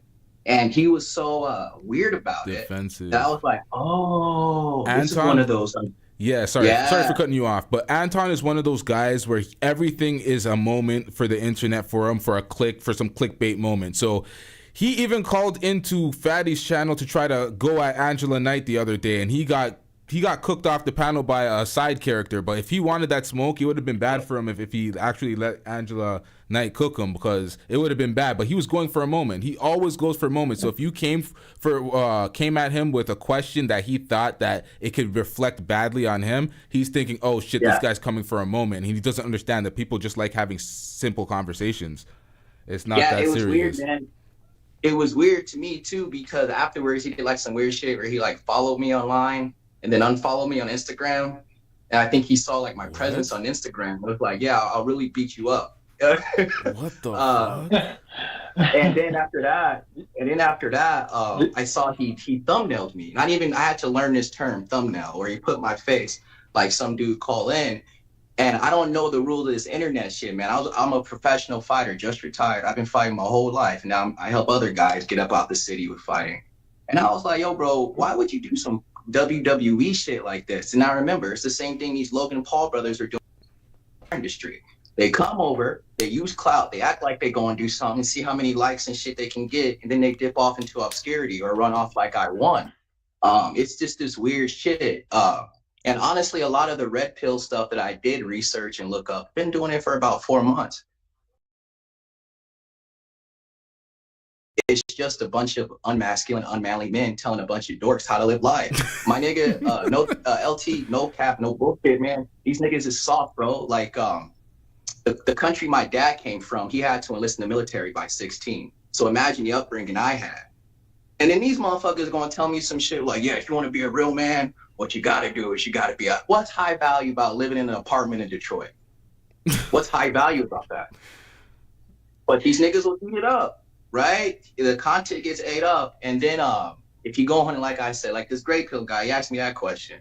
I saw him over there. No, I don't two-step for nobody. If Mike said something to me that was disrespectful or crazy, I talk to him like, yo, bro, don't talk to me like that, man. Come on, keep that shit pushing. But these dudes getting WWE conversations, and I've not seen, besides Anton getting beat up by his nephew, I ain't seen nobody throw fists or nothing about it. It's not manly, man. Yeah, it's just he did. Yep, that's facts. They just be talking. It's just talking head. What you said is absolute facts. Just a bunch of random dudes just... how did you phrase it? Teaching dweebs how to... Man, I gotta clip that. That was facts. Bro, like, and if you guys don't get... And so I'm 37, LT. I'm 37 years old. So I was around during the Dionne Warwick era, the pickup artist, grifter, the 1-800 numbers. So that's all these niggas are doing. They're reselling you that 1990s pickup artist shit, but they just started doing over the pandemic because they learned how to work Zoom and YouTube. And they learned the fucking rights and all this shit and how... I don't know about this streaming shit, but I tell you, Anton probably said this thing all day like, yeah, tomorrow we talking about how big the penis was that Lena the Plug took. You know, and these niggas eat it up. And it's just amazing to me, the nuances people get caught on. In these spaces, and in real life, they wouldn't even open their fucking mouth. They wouldn't. And the two-stepping comment really pissed me off, man to man, because I don't two-step for nobody. I don't two-tone. I don't two-step. I don't jump back and forth from a grown-ass man. My name is Christopher Cully. I've been a thug, a fighter. I'm a dad and a husband now. If I got some shit, I'm gonna tell you. And if you don't like it, then we can have a discussion. But two-stepping, don't play me like that, man. I think Mike's challenging. Nah, you've been standing 10 toes down on your thoughts right now. I think he's just making sure. Great Pill's just making sure, because there's a lot of agents that call into my channel. There's a lot of agents, so you gotta, you're just trying to make sure. I believe. I don't think it was any. I'm no agent, man. I promise. I think your content's dope, man, and that's it. And the fact that I could come on here and give my points of views and talk without niggas being like, fuck you then, bitch ass nigga, you ain't really black because your mama's from a, you know what I'm saying? Like, I ain't trying to do all that when we talking about real shit, man. And that's what these dudes get caught on. Like, how real shit, LT, and I'm sorry to ramble, but how many times did that Pearl conversation turn from FBA to non-FBA? Too many times. That's facts. That is facts. We got caught in the weeds of FBA, non-FBA tethers. I was called a tether and all sorts of shit. And I'm like, what the fuck is even a tether? Like, all this bullshit happened because of the Pearl conversation. Way more division because of it. So yeah, they'll call you a tether, but they'll let some nigga named, what's his name, Angry Man? He's obviously Puerto Rican. Call you a nigga and be cool with it. Nigga this, nigga that. He said he's obviously Puerto Rican.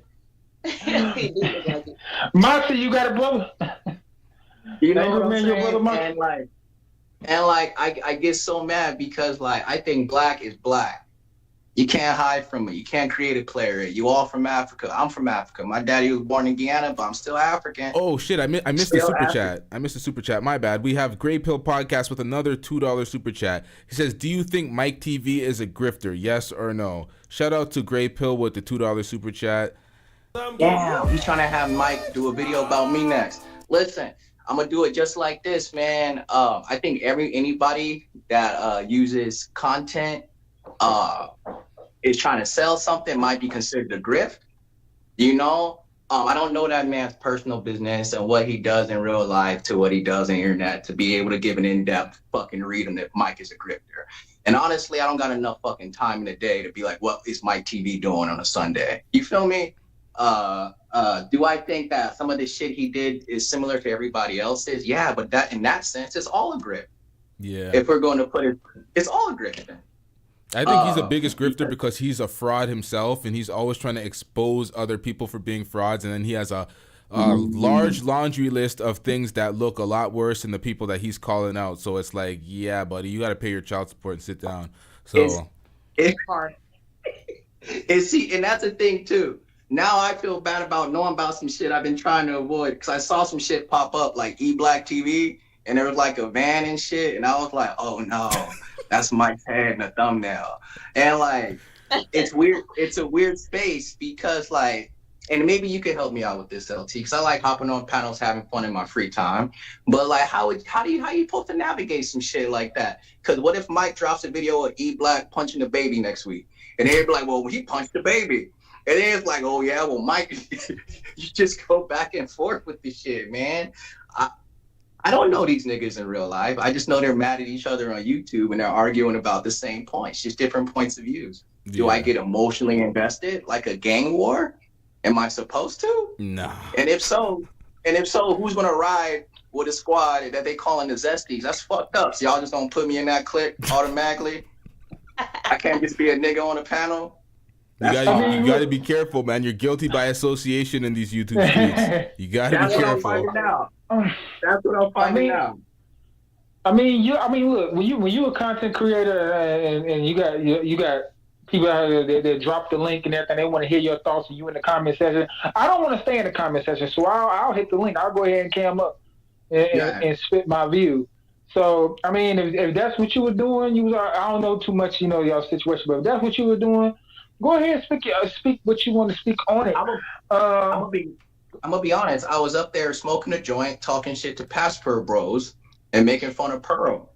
It was a fun time. You know, I got a video coming out. Sorry for cutting you off. I be doing that tonight. I'm sorry, y'all. I have a video coming out about Passport Sis. It's the Passport Girls version of Passport Bros because they're going out sad too, and it's been like real low key. Nobody's been speaking about that because they're not advertising as much, but they're going out sad too. But what you said about the Passport Bros is actually pretty crazy that they're affecting folks' travels when they actually go to these places. Like for you to be questioned in Thailand now. Look at the foreign warnings, bro. Look at That's what I want to touch on. Before y'all can't go back to Brazil. He can't go back to Brazil now because he wasn't paying the escorts, and he's like some famed passport bro. And he's just You talking about that dude? Yeah. He's 23, y'all. He was young when he started that. He didn't know what he was doing when he Austin started Holloman? that. He was very naive. Yeah. He was very naive when he did it. When he did that, he was very naive. He admitted he didn't know what he was stepping in when he started that. He admitted that. And I respect him as a young player, acknowledging, look, I didn't know where I was stepping in when I started this whole passport thing. I didn't know what the climate was online. Yeah, bro, that's the climate. Sisters don't like that going overseas crap.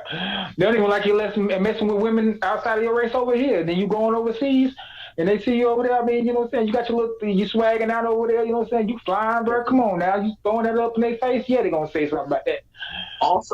Also, what they don't talk about, because he can apologize and do all that shit, but it still doesn't take away the fact that niggas is getting robbed and ran up on in favelas, and that there's a watch for niggas. There was those 4 black people that went out to get a BBL and some shit in Mexico, and homeboy got unalived. Another homeboy got his legs blown to smithereens, while the girls got abused for weeks because they thought they were passport people, passport bros, partying in the wrong part of the city. Tijuana is the same thing. You got to cross Tijuana to get to Mexico. There's a big fight scene right now in Tulum because it's a resort. We're afraid to go because niggas went over there messing shit up. You know how hard it is for me to say that out loud? As much as I love my people, that niggas and went over there and messed shit up. They have, man.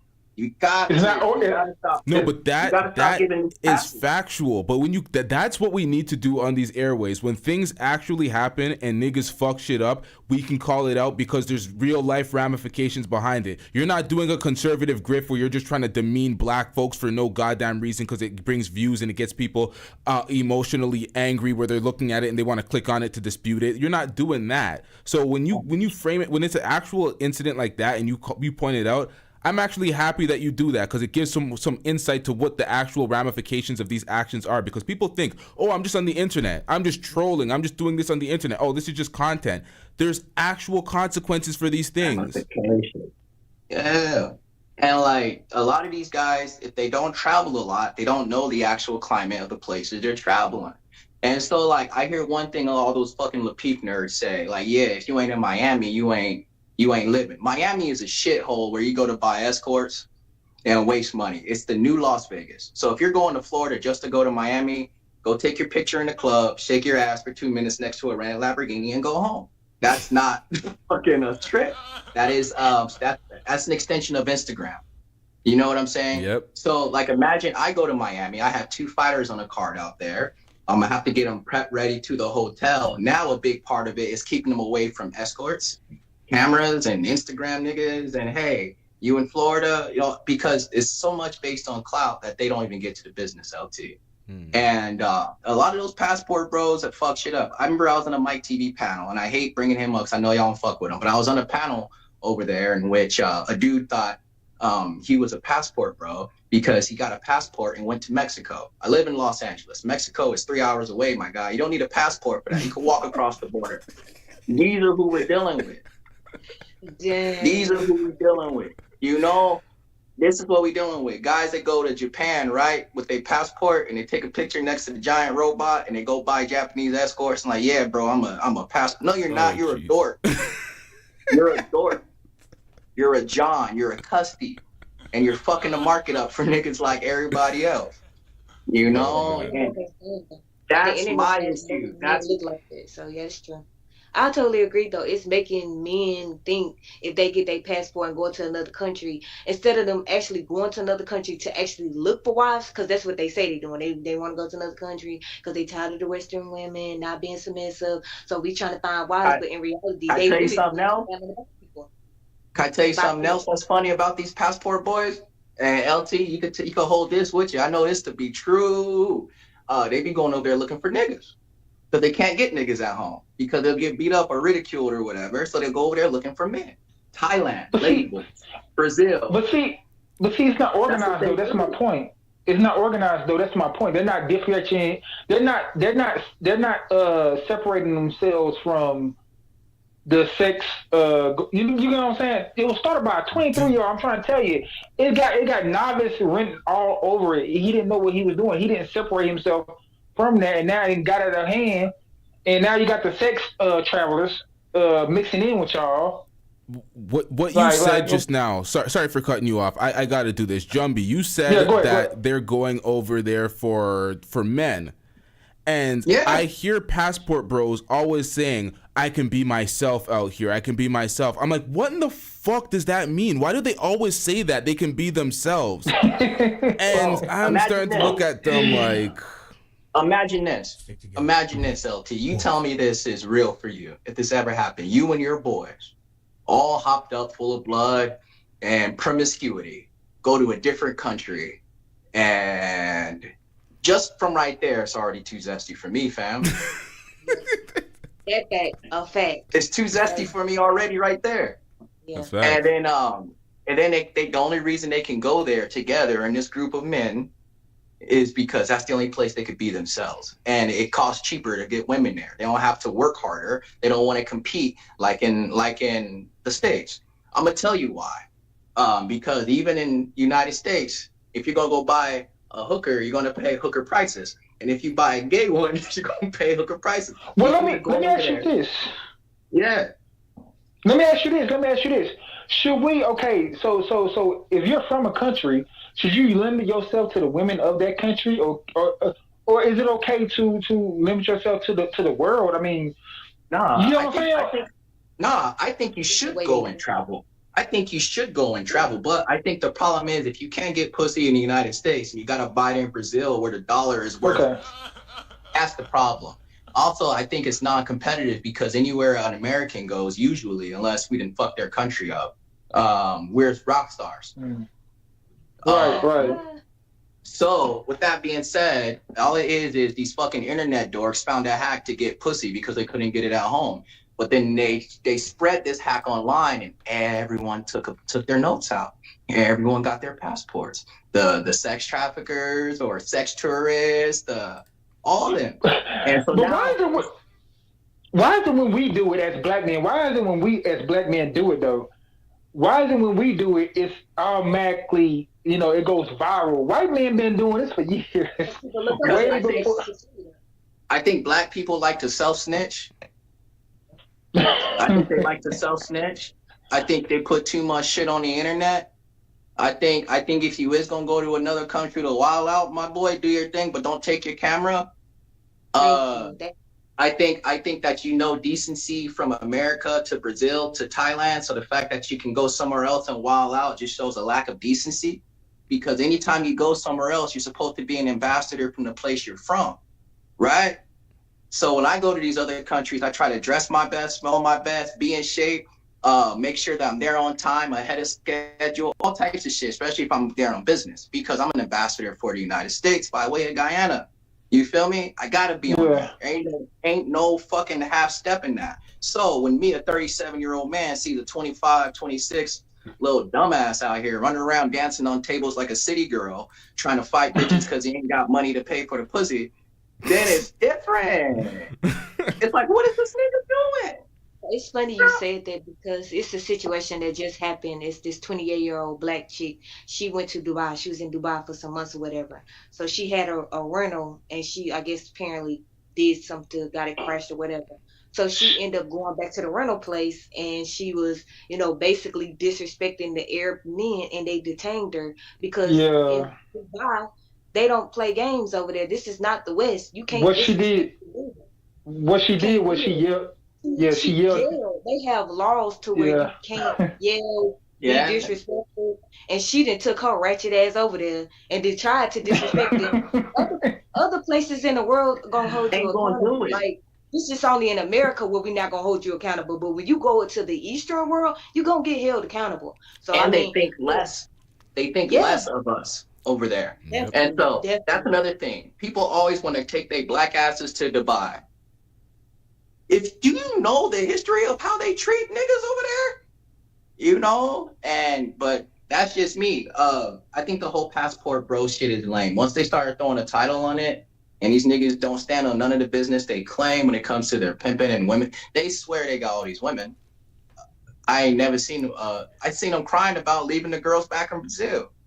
When it comes down to it, the passport bros, they marketed the movement so they can make it lucrative, so they can be YouTubers and go from place to place and just shoot videos and not actually have to do anything other than shoot videos of the girls that they're interacting with. Ooh, that's all. It's just a hustle. I got to keep this going because I'm a YouTuber. Essentially, that's what they're doing. There's a lot of YouTubers that are travelers.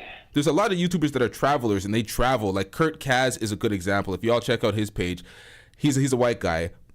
He's from South Africa. He travels everywhere, but he's not a passport bro. He's a traveler. There's many ways to become a traveler on YouTube and not be a passport bro. The whole passport bro thing was lame to me because if you really can't get a girl in your own country, you're tripping for thinking you can go elsewhere to other countries and get women. Especially as an American in the free world, you think you're gonna go to cultured countries in the old world and it's not gonna work out for you. So they're selling people this dream, based on getting views on YouTube and keeping the hope alive. Yeah. And that's what it is.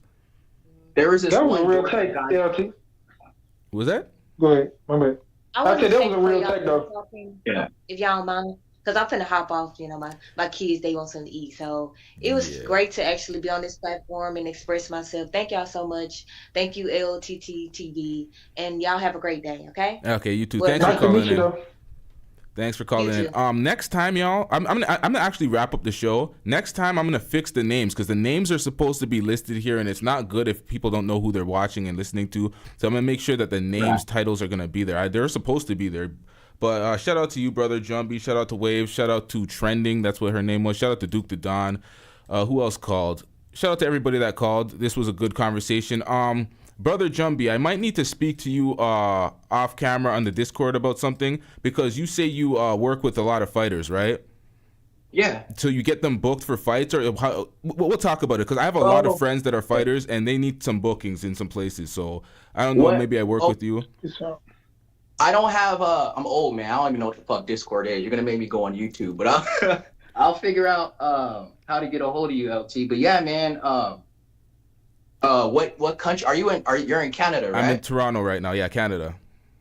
Man, I got mad family out there. My boy Makai Maramo, he's like the African assassin. He's a legend out there. I do a lot of work with him too. A company called like Edmonton Combat, something like that. Edmonton Fight Night. Yeah, man, link up because we're always trying to get brothers, international talent and shit out to the United States. Yeah, I'll get your work, email man. or something. Yeah, because I have a bunch of fighters, boxers, MMA fighters. They're. Oh yeah. Do you do MMA and boxing or? Yeah, man. Well, the way it works is everything is usually through a athletic commission. You know what I'm saying? Yeah. So depending on what the show is, boxing, kickboxing, Muay Thai, MMA, there's different commissions that sanction the shows and all that. They look for fighters. So if you have fighters from a different country, if it makes sense and the guys got records and they're good, yeah, we'll bring them out to fight. I have great fighters. I have great fighters, especially in boxing. We have some undefeated guys right now that are really skilled. So. Yeah, we just had one of our guys go out there and fight Ryan Ford. One of our guys, Curtis Millender, just fought Ryan Ford out there, and he's a big. It was a big fight because Curtis is like the big dark American, and Ryan is the caramel Canadian. They have a fucking war. But yeah, man, I'm always down to collab with business, bro, for real. Okay, so yeah, if I could send you an email, if I can I'll leave my email in the chat section. So maybe you can shoot me your email and we could link up so I could set that up for some of my guys. Yeah, I'll leave mine. I'll leave mine in the chat too. Yeah, we gonna make some money. Yeah, bro, let's do that because like I'm with it, man. And right now what we're trying to do is get more people. I'm trying to get more color in the sport, man, and keep dorks like these fucking colonizers like the Pauls and shit from hopping in. Because what happens is they fuck the money up. Yo, I'm telling you right now, if my channel grows faster than I anticipate and I get to a certain level of subs, you're gonna see me fight one of them Paul brothers. You're gonna see me fight one of them Paul brothers. Hey, you could come out to California, Los Angeles, Muay Thai, and get trained for that. That's my word too. Okay. Just come on out. Just come on out. But appreciate you having me on, man. And yeah, I left my email in there, so hit me up. Okay, shout out to you. Shout out to everybody in the chat. We wrapping this one up. I'm gonna send that email. I need to take a piss very badly. You know what's funny? We have Feats in the back still, and his name is Please Let Me In. Pause. This guy is dusting it up the entire show, struggling to get on a platform. Feats, here's some advice. Create your own platform. Create some content. Cook on your own platform. Maybe someone will watch you, Feats, all right? But you ain't getting on here. Shout out to everybody that called in. Shout out to everybody that hit that super chat. Shout out to everybody that hit that PayPal. We out. Yeah.